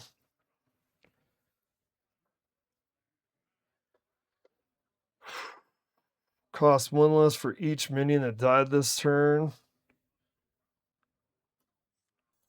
Do this. That's kind of an interesting card. That's an interesting design. I like that. That's unique. Kind of like that it forces... Oh, come on. Come on. A lot of people complain there's not enough control in the game. When you don't play control, I don't know, man. It doesn't feel that way. I'm not saying they're wrong.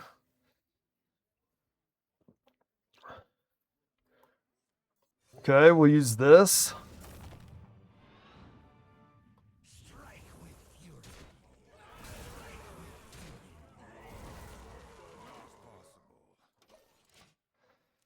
Very strong card. Like it. Like it for sure.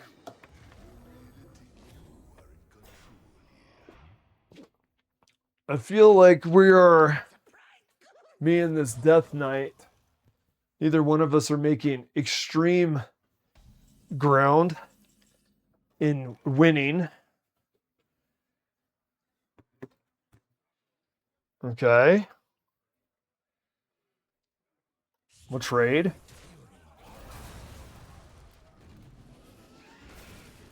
Your hero is immune. Battlecry, your next demon this turn costs 0. Do we have any other demons? We do. We do this. And then this.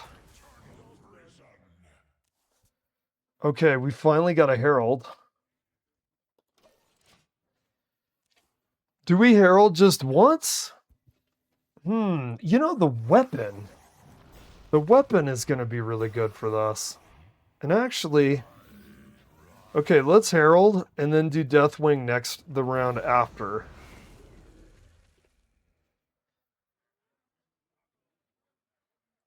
Yeah, let's Herald and then do Deathwing after.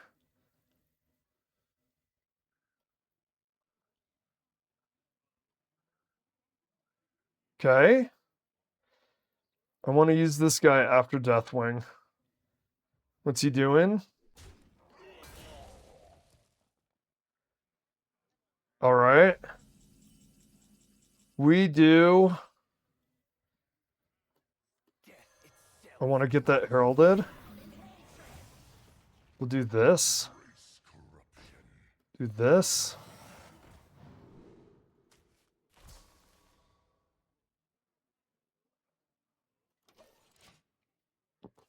Okay, and then the next turn we will do the we only heralded it once though. But we'll do the Deathwing. We'll do Deathwing after that. This guy's got a ton of AoE stuff, man. Wow. Okay, our death rattles from the Raptor come through. Puts more people on the board. Okay. We do. Shit. That's okay. We do this. How many turns do we have with this? We'll raise. Okay. We don't have any more mana. Okay, we got the 12 armor. I almost forgot about that. I haven't played Deathwing in a while. Feels good to have that armor. Feels really good. Okay. Actually, we should have done like the legendary... Well, no. We don't want to get... We did want a board clear. Okay. After your hero attacks an enemy, this attacks it too. Okay.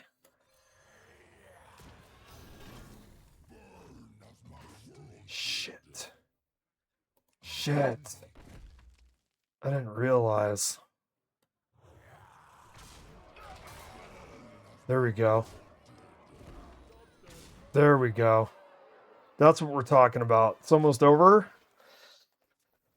I love the shield from Deathwing. I'm loving the shield right now. I love looking at that number 6 on the shield because I forgot you got 12 shield. I mean, Deathwing is so good. It's funny how like it's almost like if you're in a sports car and it runs so smoothly, but then it's been a period of time you haven't been in this sports car. You get back in the sports car and you're like, oh yeah, I forgot how clean that runs, man. The armor is so good. The armor is so good on that. Okay, he's starting to build board. He's starting to build his board again. Okay. However, he doesn't have any taunts. He's down to 0. Don't have a taunt. Asshole. Shit.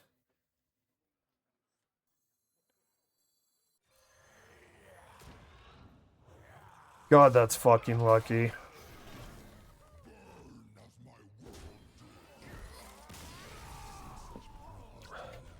Alright, that was lucky. I feel like luck was on our side with that.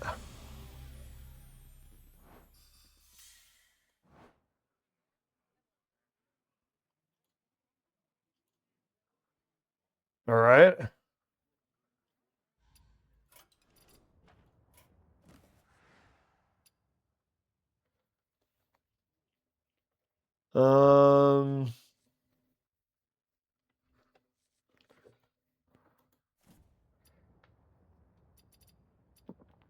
Let's do another. Let's do one more. That was kind of fun. I don't know. It's kind of hard to tell, especially the first time you play. Is some of this luck? Or is some of this actually like a good demon deck? I mean, honestly, Deathwing can kind of carry by himself, even with not many heralds, which unfortunately we don't have. We only put 3 in, the dragon and then the 2 taunt guys. But still. Okay.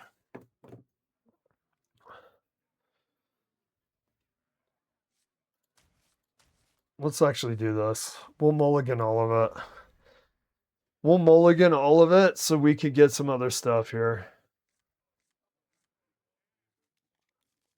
Okay. Now, those we can deal with. And actually, I like that we have the dragon. Because... reduce the Deathwing's cost by 1. Okay. See what he's doing. Oh, it's a priest. Hopefully we can shut this guy down faster than the last one. Because you give priest time and you're kaput. We'll do... no, we'll get the... we'll put him out there. We'll save coin. We'll save coin for now.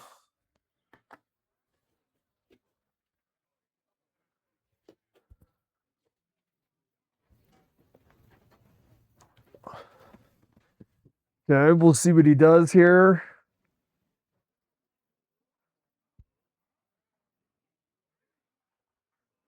All right.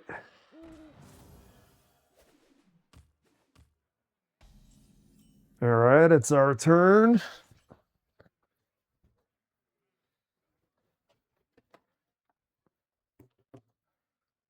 We do.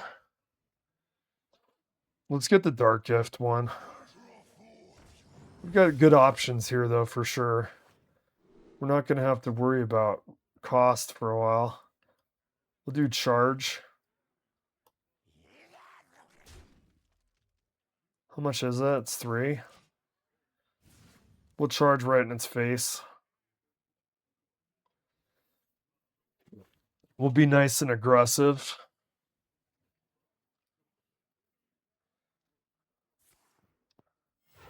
Okay. He's doing his priestly shenanigans here. Hopefully we'll shut this guy down quicker than our last one because you give priest a mile, they'll take 10. You give them 10, it's never ending. It's the yellow brick road of shenanigans if you give them long enough. Okay.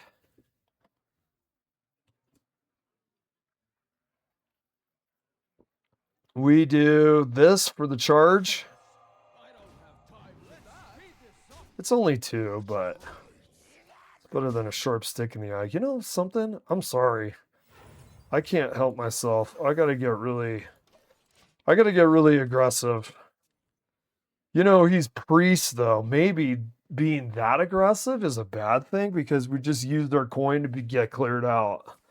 Like, that money will be lost, essentially, possibly. We'll see. Okay, good. We got 2 heralds. Hopefully we'll get Deathwing. Deathwing might end this. We'll see. Especially if we do draw Deathwing and we have 2 heralds. That'll really count for a lot to finishing them off, hopefully. Okay, we'll get a legendary dragon. We get a spell. Summon 2/2 trance. Shuffle 5 your deck that costs 8 or more. Double their stats. Yeah, I like that actually. I mean, that's kind of nuts. Okay, he's got 6 health. We don't even have enough to hit him. We don't even have enough to get rid of that taunt. I'm going to do that for now.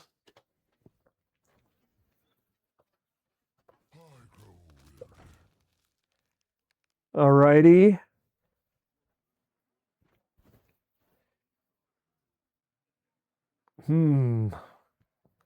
So, let, I wonder if that could actually come in clutch. I know a lot of people, me included, have a prejudice against higher cost cards, but I'm wondering if that card could actually come into clutch.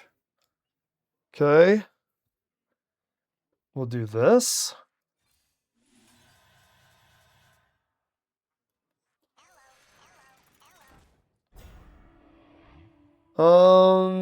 So it's a 6.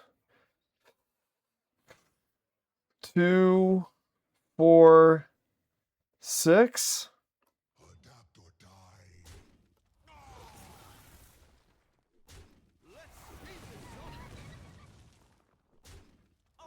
Yeah, that's about right. And then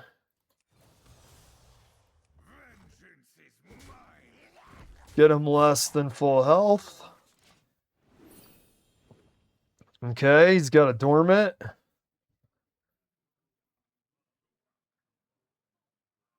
the end of your turn, deal 6 damage randomly spread among all enemies. Nice. Too bad you can't use that with Paladin, huh? Am I right? Imagine that with Sand Fury. Wonder if there's a way to cheese Sand Fury into that. Okay, they should become undormant soon. Does this have lifesteal or anything? It does, actually. That's pretty massive. However, I want to start getting the heralds out in case I get Deathwing. So we're gonna do that. Dude, I feel Demon Hunter is so good with Deathwing too because he's already like really good to attack with. Deathwing is fun to attack too. Ashbringer, if you use Ashbringer with Deathclaw, it's amazing how you do the lifesteal for so much damage, dude. The gap between how much life, it's like they lose 10, you gain 10. That's such a massive gap. It's almost as if it's a 20 stat difference, which is crazy. And all you need is Ashbringer and Deathwing. It's a real crazy combo. It's actually probably better than Frostborn, but honestly, for the lore, you want to play Frostborn just because. Wait, isn't that the like? Frostborn to me is more exciting than Excalibur with like the King Arthur series, but I mean, King Arthur is it's antiquated, right? Okay, we do.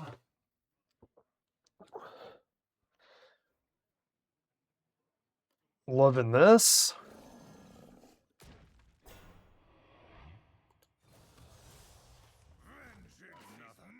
Shit.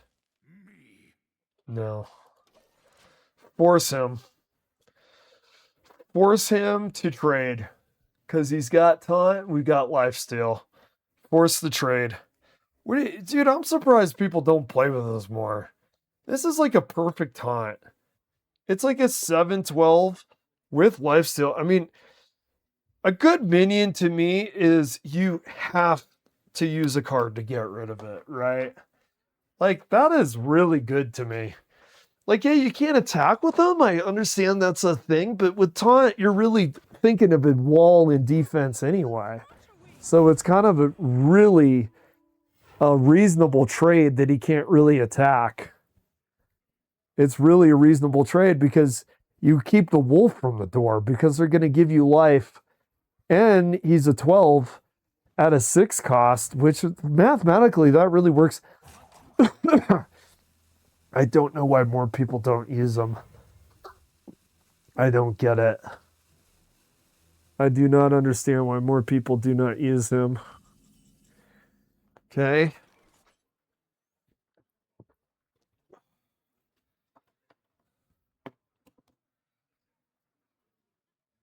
Oh, man. Look at all those taunts. We're going to start. Oh, you know who we do this. That'll help. We don't even do anything else, really, because of the taunts. Okay. Interesting. You know, is it the end of every turn? Yeah, at the end of your turn. Okay.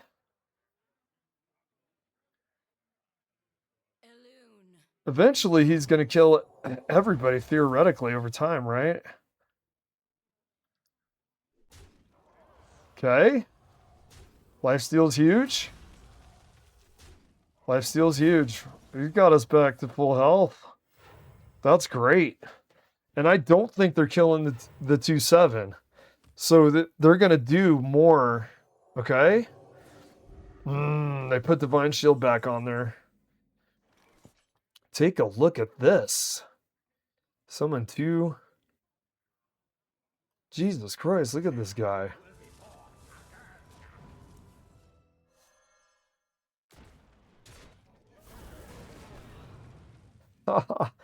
Yes. Yes, dude.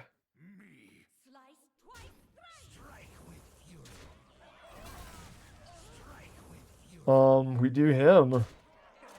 My God, dude. 16, 12. That is massive damage, dude. That is massive damage. Oh, that's too bad. It didn't kill any of those guys. That's okay. It did some face. Very nice. Very nice to do some face. This is Demon Hunter's fun. I'm not playing him like how the meta dictates, but this is very fun, and I think I might be throwing this guy off because we're not playing that super aggro AoE Demon Hunter that people are used to. It's a little bit more greedy. We have like really strong cost demons. And actually that one demon might have won. Wasn't I saying, wouldn't it be funny if this like super statted up huge cost cards would win? I think it might have. We'll see what he does. He seems to be reading his cards. Fair enough. Okay. Let's see what he does here.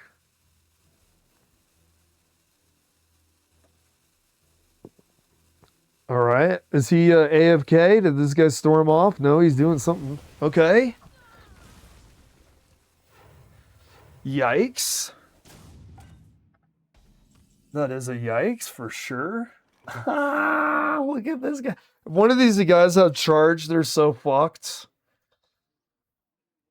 Oh my God, dude. Look, take a look at this.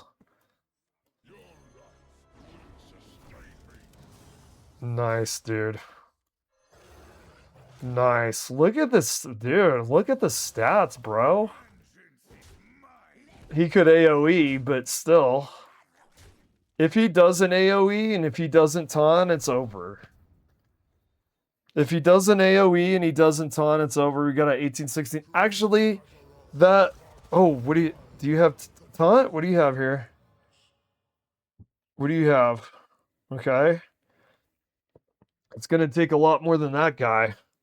I can tell you that. I don't know. He's not going to cast Medivh now, obviously.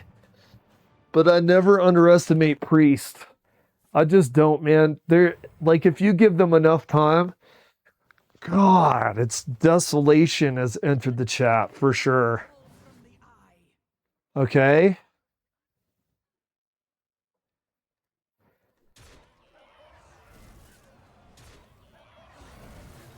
All right.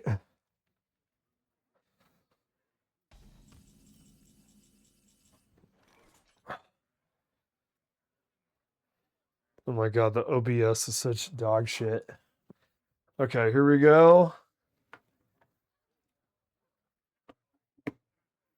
Well, yeah, it's over. What are we doing here? You don't want to concede? You possess true power. Unless he's got some secret. Looks pretty over to me. Looked pretty dead, didn't he? Dude, I want to play it like that again.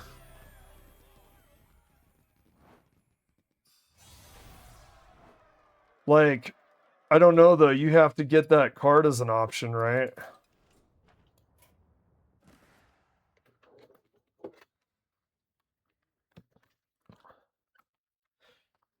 Okay.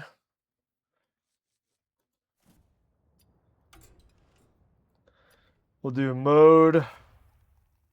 We'll do this.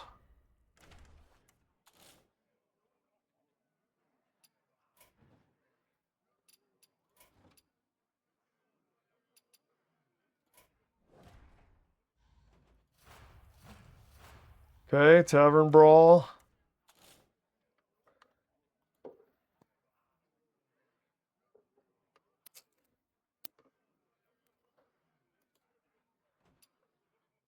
I don't want to do that. That's stupid. All right, I'm just going to do another one of these. Okay, one of my beefs with this game, honestly, is the way that they force you to play different special games when you just want to play on the ranked, but you kind of have to for the XP. Because then, like, I'm about to play it, and it's like your hero has time. Thank you. Thank you so much for your creativity. I love that you're trying to force me to get XP by playing a game where my hero has taunt. I really did want to play so I could get the XP, but your creativity is just way too much for me, man. I think your creativity in this game, I really applaud it. I really do, and I'll let you finish. But honestly, I think I'm just gonna have to do ranked, man. I think it's too good for me. It's me, it's not you. It's me, it's not you, game. See, I have a limited amount of time that I could play this. I'd really rather just play around. I feel like you're punished by not playing a bunch of stupid fucking modes with the XP system. I feel like you're punished for not you're punished for not playing a bunch of different modes. I just want to do ranked. Thank you. So it's the first time I've played Demon Hunter, right? You think you could give me XP for like doing the first on Demon Hunter? Like I would love to go through the Tower and Pass XP, but I don't want to play your hero has taunt, man. Thank you so much. Thank you so much for your hard thinking on a creative twist on the game, but I just want to play the fucking game. Imagine telling Michael Jordan, although I'm no Michael Jordan in this game, imagine telling Michael Jordan, well, now you're blindfolded. Isn't that fun? And he'd be like, what the fuck are you talking about? I don't play blindfolded, asshole.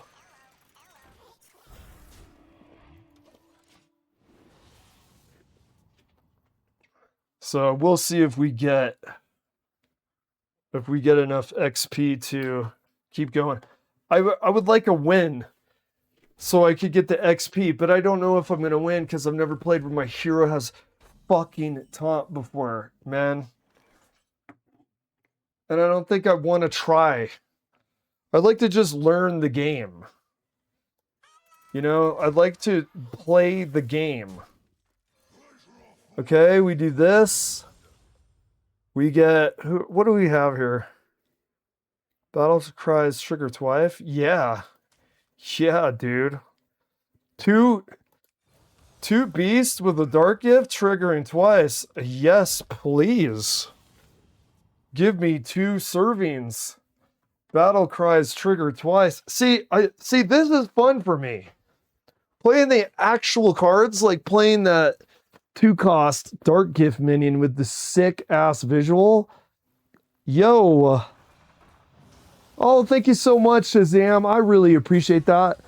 One of the things about this stream is having a secondary discussion on something. Like yesterday was about gamer or not gamer. I'm kind of feeling it's lacking in that. So I'm probably going to do that at the end. I think the beginning is the time to do it. The problem is I didn't have anything in mind. And then on YouTube, I didn't see anything that jumped at me. So I thought, yeah, I'll just go straight into Final Fantasy VI, which is fine. I have a fun time streaming it. But the problem I found was I feel like the place for pop culture commentary is at the beginning. It is at the beginning. So it threw me off a little bit, not having an initial thing to have a discussion about. Thank you so much for the encouragement, saying it's a good stream. But I'm definitely doing those segments at the beginning because that kind of threw me off. It's like immediately the video is you're going from Narsh to Figaro. And I feel like it's a good warm up. It's like warming up your engine. It's like scraping off the ice on the windshield to have an interesting pop culture or politic or video game discussion right at the beginning. And I think it's a good hook too. It's a good hook for the thumbnails. It's a good hook for the for like maybe if you're getting topical that people might find that interesting. Like the last video, you know, what celebrities are gamers and which ones aren't gamers? You know, it's an interesting question to ask. All right, this has Rush. Okay. That'll actually... We'll do this. 5 attack is actually pretty nice. Who does he want to get rid of? I think we'll get rid of him. Oh my god, he's more than half dead. So I think we'll do the pop culture thing first. It's kind of weird to have a thumbnail and a hook. Thank you so much, Shazam. That really means a lot. I think it's good to have a hook and a thumbnail. I don't know, it's a little unintuitive, but is that bad to have the hook and the thumbnail for the end of the video? But I feel like, let's just say the video is Donald Trump in Home Alone 2. Did he narc out Kevin McAllister? By the way, I believe that. I think Trump narked out Kevin McAllister. That's why when, what's his name? The guy that played Pennywise the Clown, when he's like, what's going on with your stolen credit card? Remember that meme? We used to have that meme with the stolen credit card. Okay, when he does that, it's right after McAllister runs into Donald Trump.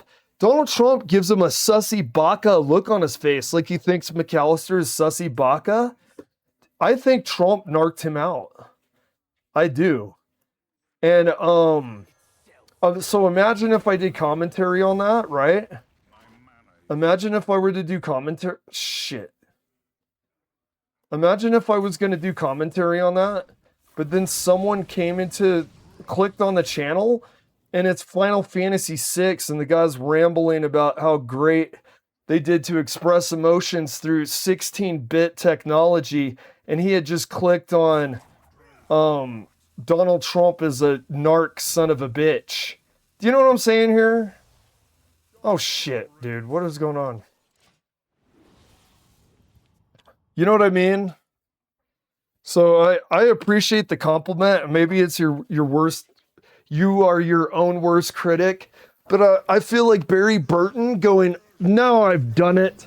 That I didn't do the pop culture discussion. I didn't do the topical discussion. I didn't do the video game / politics / pop culture discussion at the beginning. So if I do have a hook and I do have a discussion, it's going to be at the end of the video. But I feel like if someone clicked on that and it's immediately you jump into Final Fantasy, I don't know. Maybe think of a hook and a thumbnail with Final Fantasy VI? Oh, dude, I got it. I even commented it, dude. Where did I hear a story like that before? And show Iran and then show the desert of Figaro. Oh my God, is that too much? Where have I heard a story like this before? Show the US military in Iran and show Kefka and Figaro, which is a desert population, by the way, that he has no fucking business going into. Okay, we do this. Even though I think we might be fucked. I think we might be fucked, dude. It's too bad that that ability has lifesteal, but you could pretty much tell that story for every single minion and every single ability. Is wow, it would have been so much better with X. Yeah. I don't know, dude. What do you think about that thumbnail and hook? Where have I heard a story like this before? And have Kefka, Trump, Iran, and Figaro all. You know what you could do? You have Trump on the upper left. You have Kefka on the lower right. You have Iran on the upper right, and you have Figaro on the lower left. Almost like a domino shape. Okay. I've come up with this rule, but then I heard the rule from somebody else. Somebody else said, if the idea makes you laugh, it doesn't fucking matter if you overanalyze it. Don't overthink it. You gotta use it if it made you laugh. That's the rule. I have thought of that rule before, and I heard a comedian recently say that. If you find yourself laughing out loud, it doesn't matter if your left, this isn't how they worded it, this is how I'm wording it. It doesn't matter if your left brain says, no, it's a shit idea, don't do it. No, if you're literally laughing, you can't get better than your own laughter. Just go for it. Is that the only taunt? Dude, wait, dude, did we make a sick comeback here? Did we make a sick fucking comeback? He has 2 attack. Dude, I don't know, man. A comeback seems maybe obtainable. Okay, that actually sounds funny, dude. Where have I heard a story? Where have I heard this story before? Kefka, Trump, Figaro, and fucking Iran. The Strait of Figaro. And by the way, they're desert civilizations. The Empire's fucking with the desert civilization, poking them in the chest and telling them what to do. By the way, they had a tentative alliance. Think of how we were with Iran decades ago. They were at one point an alliance. So Iran and America were one point an alliance. The Empire gets really grouchy and aggressive, starts pushing around that desert kingdom. Desert kingdom like fucking Persia is Figaro. Okay, there's the hook, there's the thumbnail. That's actually kind of funny. And I've been avoiding a little bit of politics, but when it feels right, it feels right. Holy shit, he's at 9? My god, dude. My kingdom for a taunt. By the way, what if this gives us a taunt? Give us taunt, brother. Whenever you play a 1-cost minion, double its stats. No, that ain't flying, son. Shit, maybe something with taunt. Taunt, you son of a bitch. Lifesteal? No, we don't have enough mana. No, I think we're... Shit, dude. We got close. Wait. Ooh! Dude, we were very close to getting this shaman. If there was a taunt, we probably would have won. Well, thank you for talking to me about it, Shazam, because I know you didn't come up with the idea. I know you didn't say, hey, what if you use some of your political commentary while you played Final Fantasy VI as the thumbnail and the hook. But honestly, just talking to you, I was able to lead myself into that idea. Sometimes you know that trope? You know that movie trope, Shazam? Where the main hero is like talking to a secondary guy, right? And the main hero's like, man, I don't know what to do, dude. This evil son of a bitch, he's gonna kill all of us. This caped fanged son of a bitch, he's gonna use his vampirism on the entire world. It's that part of the story where I don't know what to do and it looks like we're gonna lose. Well, sir, I have to say, you know, you don't want to think about saving the world on an empty stomach. Now, watch out, because it's been known a little bit when you eat this fancy dish that sometimes it can hurt your stomach. But remember, it's not good to fight on an empty stomach, so you might have to brave the potential to get some food poisoning. Really, have the snack. Wait! You're a fucking genius! What? What is it that I said? And then the hero storms off and he's like, excuse me? And he has the raised eyebrow and it comically lingers on his face for 5 seconds. And then the hero is able to bait the villain to drink the blood of something that he poisoned, and it poisons the villain. It poisons him just enough to weaken him that the fight is winnable by the hero. You see what I mean? Like, you're like, hey, great stream. And I'm like, yeah, but you know, blah, blah, blah, blah. Oh my God, Shazam, you're a fucking genius. And then we'll do the thumbnail with Kefka and Donald Trump and Figaro and Iran. It's actually perfect symmetry. I even mentioned well, I've already denoted it, politician that's very similar to Kefka, that he's fucking around with the Desert Kingdom. Oh my God, Shazam, I could kiss you. It's fucking perfect. Oh, well, thank you, master. Have a nice day. It's like that trope. You're a fucking genius. And they're always, it's funny because they're always talking about that movie trope. They're always talking about something that isn't in the plot line, right? They're always talking about something that is not in the plot line. I feel good now. I feel good about that. I actually think that sounds funny. I mean, see, if you... Oh, shit. No, wait.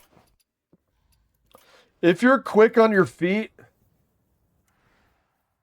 and you're able to think creatively, sometimes problems, even self-made problems, can become just opportunities. Okay, we want Grand Giant, we want Ursol. Is there anybody that I take out of this? I could take him out.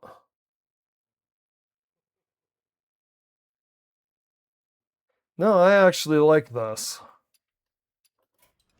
We're going to play a couple Paladin, and then... What time is that? I already have the hook in the thumbnail, which I feel grateful for. Truly. Because that was a... What's the Beck lyrics? Loose ends tying a knot in the back of my mind. The fact that I started it without pop culture commentary, without a hook in it, like a hook. Like, imagine Ryan Gosling's face with an X and a pitfall next to his head, and Del Toro with God of War and a check next to his head. Gamer or not gamer. Like, to me, I would click on that. Now, if I had a thumbnail and a hook like that, and you clicked on it, and it's immediately this guy rambling about Figaro Castle having technology that's like the Technodrome from Ninja Turtles. It's like, what happened to the hook and the thumbnail, dude? It's almost like clickbaity. And I still want to upload the VODs. I don't want to edit anything out. But I do want to satisfy the promise of the thumbnail and the title for anybody that does click on it. You know what I mean? Okay, we mulligan these. Oh, you know what we could do after we'll do 2 ley lines and then we'll be done. And then we got life to live outside of streaming games and talking about movies and shit. So I did want to try ley lines though. They got buffed. And to me, I really want to try it just for the masochistic part of my brain. Because, dude, people are so not happy with Leyline Mage. And it's actually comedic to me, people's reactions to Leyline Mage. Because they finally buffed these new cards for Mage that were not that great. And one of the buffs is actually arguably a nerf. You remember when that would happen in DBD from time to time? When a nerf or a buff, in fact, felt the opposite? Like, what was that one? Dead Man Switch? That quote-unquote nerf? My God, it would make Dead Man's go on forever in a day, dude. It made it go on and on and on. Do we have... No, we don't use that. Oh, we got a Murloc Pally. Murloc Pallies can actually be really scary. I've had Murloc Pallies play Murloc Pally like they're playing Mousetrap. And you feel like the dude getting kicked into the fucking tub. You're like, I'm the guy in the fucking tub! And he just got kicked there from a fucking Murloc. Like, I've played Murloc Pally, but I'm going to be really honest. I'm a streamer that doesn't necessarily navigate through his stream with a false sense of hubris. Honestly, they play it really well. Although, it was Violet Treasure Gill, and he has more purposes than being a Murloc. I don't think it's a Murloc Pally, so there is that as well. We do this. We'll do another one of these. Shit, I might just use Charity. What is the next turn? Let's see what he does. Wait, what aura is this? Oh, okay, it's Acceleration Aura. He's going to get a hold of cards that we don't have. Okay, he's got Xavius.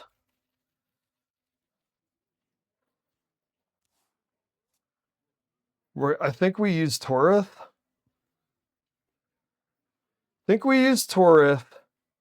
Or do we want to do Charity first? See, we could kill all three of these guys and then use Charity. Which we will do. Yeah, I really do think that's the play. Because we want to get some shit. Yeah, we want to get some Charity use.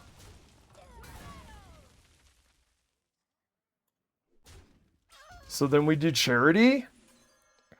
And then he's a 4/4 now. You see that? And he's got a shield. And then we have another 4/4. So Charity is a card where a lot of people, they're so prejudiced against it. They're so like, oh, it sucks. They don't even try it. I've seen people use Silverhand Pally builds, and they don't even try this. And it's because I think they have such tunnel vision over Silverhand Pally, it doesn't directly buff them.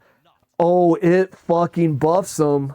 If there's enemies with taunt, let's say there's several taunts.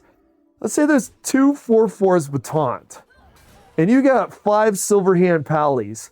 You smack them and you smack them down. You kill all those taunts. Boom, boom, boom, boom, boom, boom.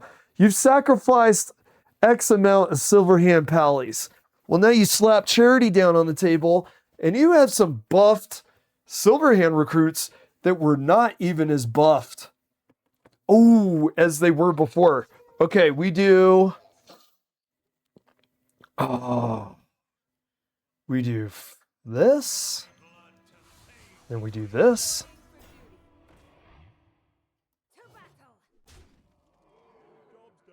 Okay. They're gonna have to break through. Shit. I think we do Sand Fury first. I hate to fucking do that. But we want the Scale Breaker to have 2 end of turn moments. So we're gonna have to do Sand Fury, and then we're gonna do Scale Breaker. Actually, I've gotten down a node on the Tavern Pass. I've had a good time, and I have a hook and a thumbnail. This is gonna be the last round. We've got other stuff going on. It's 10 o'clock. Let's make sure that there's enough time in the day. I guess it's just fun. It's fun. I don't allow myself to play games outside of stream. Shit, man. Do I have to do Scale Breaker now? Shit ass. Excuse me, I'm cussing like I'm got a mental disorder.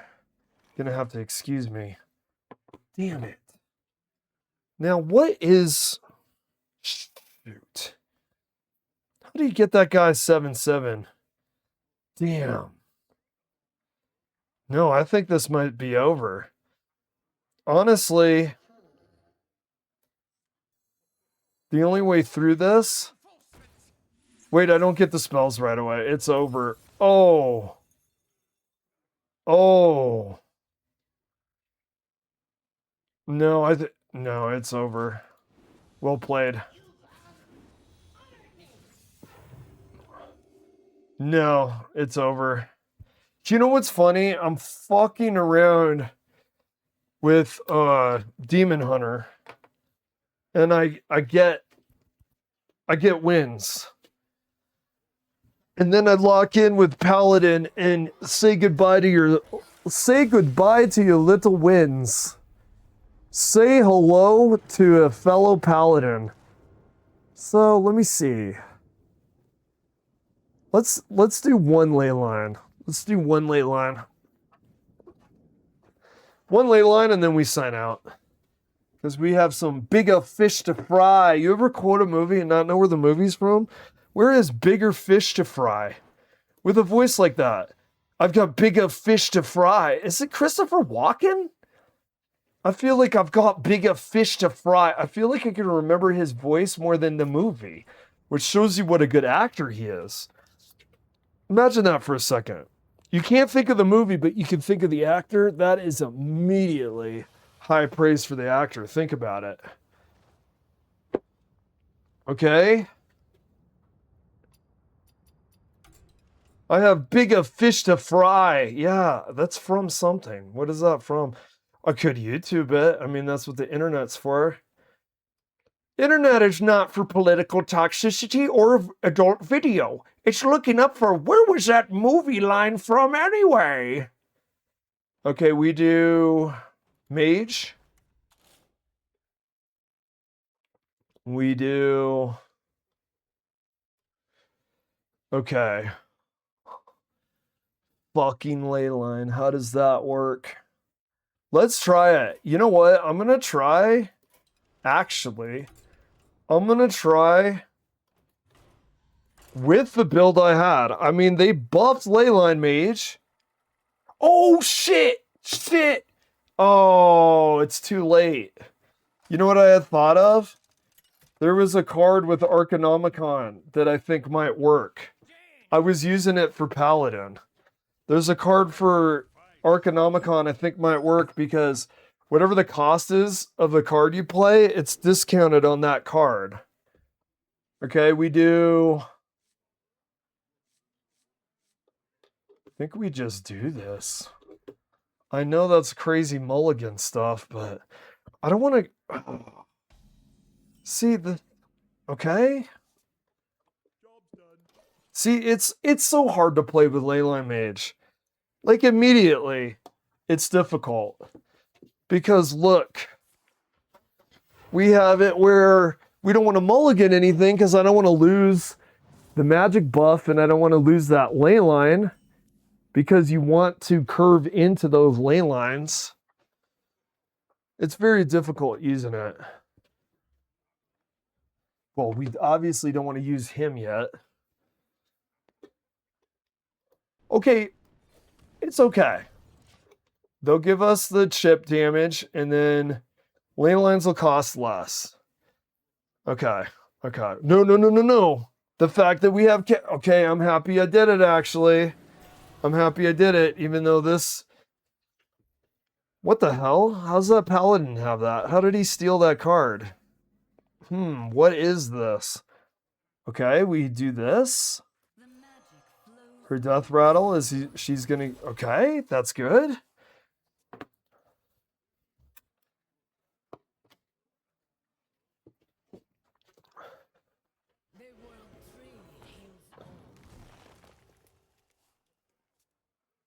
It's actually really fun too, Shazam. I don't know if you've ever thought, you know, with the access to a Switch 2 of playing Ocarina again, if you wait years and years and years, I'm talking like a half a decade plus, and you play one of your favorite games, I swear to God, you experience it differently. So the translation was a little different on this Final Fantasy because it's a new version that I've never played before. They called Kefka a mage, and I'm like, yeah, he's the king's evil magician. All the years of playing this game, and I never thought of that. It's crazy. we do we do this. Okay. It's like he's a magician. Well, yeah. I think people are, maybe me, maybe not other people. I shouldn't speak for other people. That you're so caught up with the fact that he's a clown that you forget that he's a mage. Okay, he does trade. We're already to 24. Okay. We do.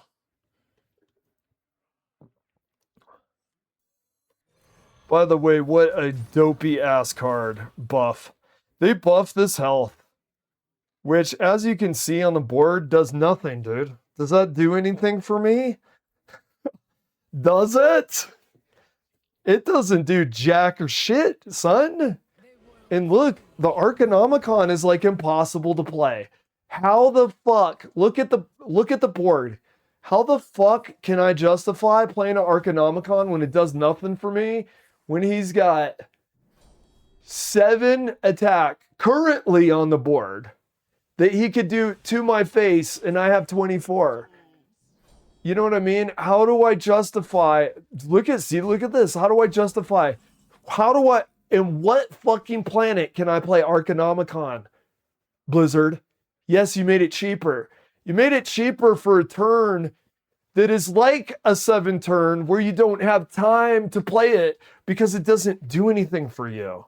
Because we're at 18 and he has 6, 7, 8, 9, we're half dead if he chooses it next turn.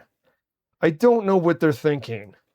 We do 2, and then we do this. Oh my god! Look what they did, dude. Look what they've done. Okay. We do this.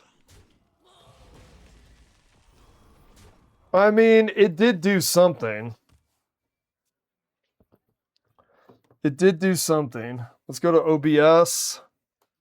Okay.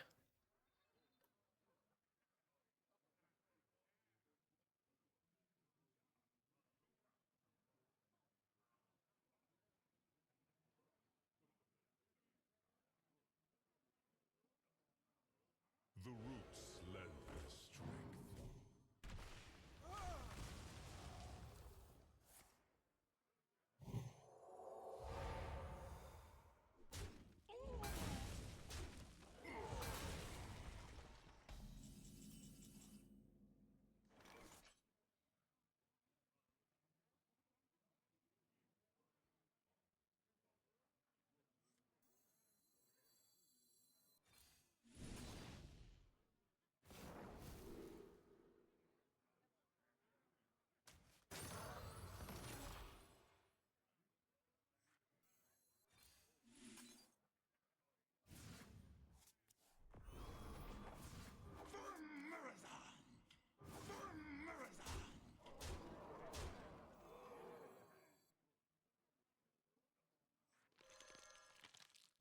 Job's done.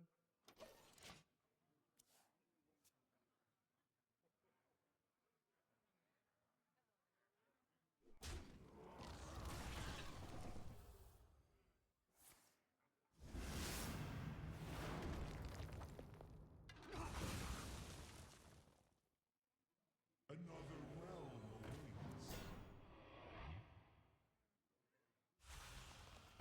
Nothing can prevent your end.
battles.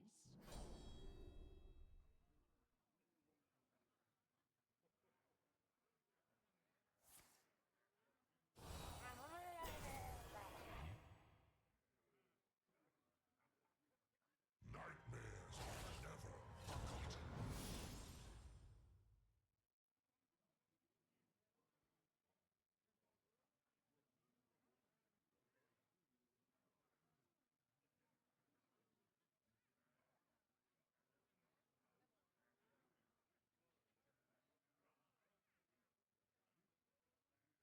I must move quickly.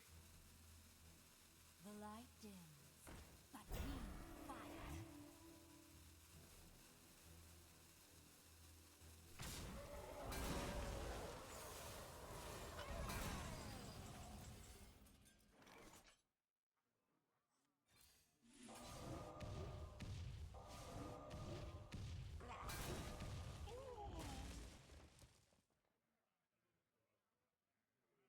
They need space.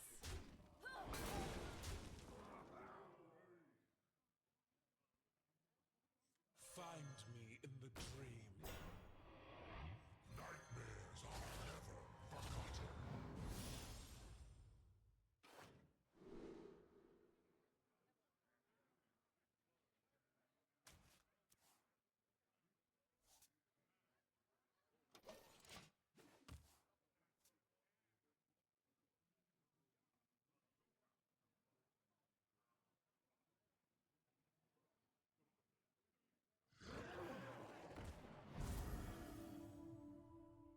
By petal and thorn.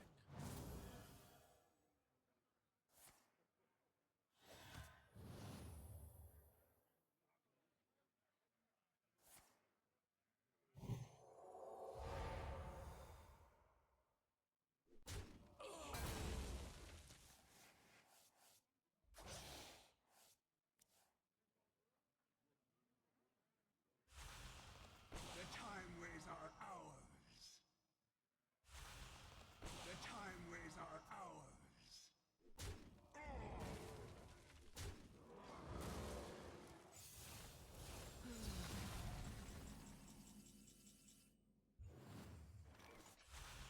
A recurring dream.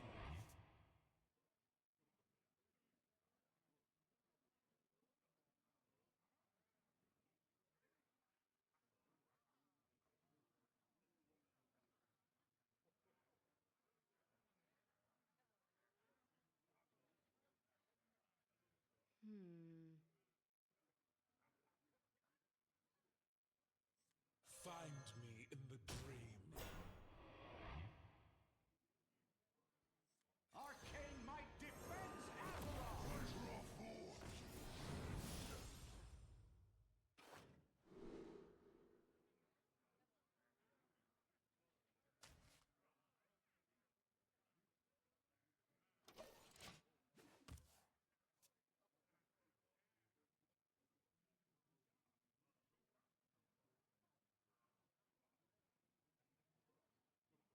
Druids of Azeroth, gods of the wild.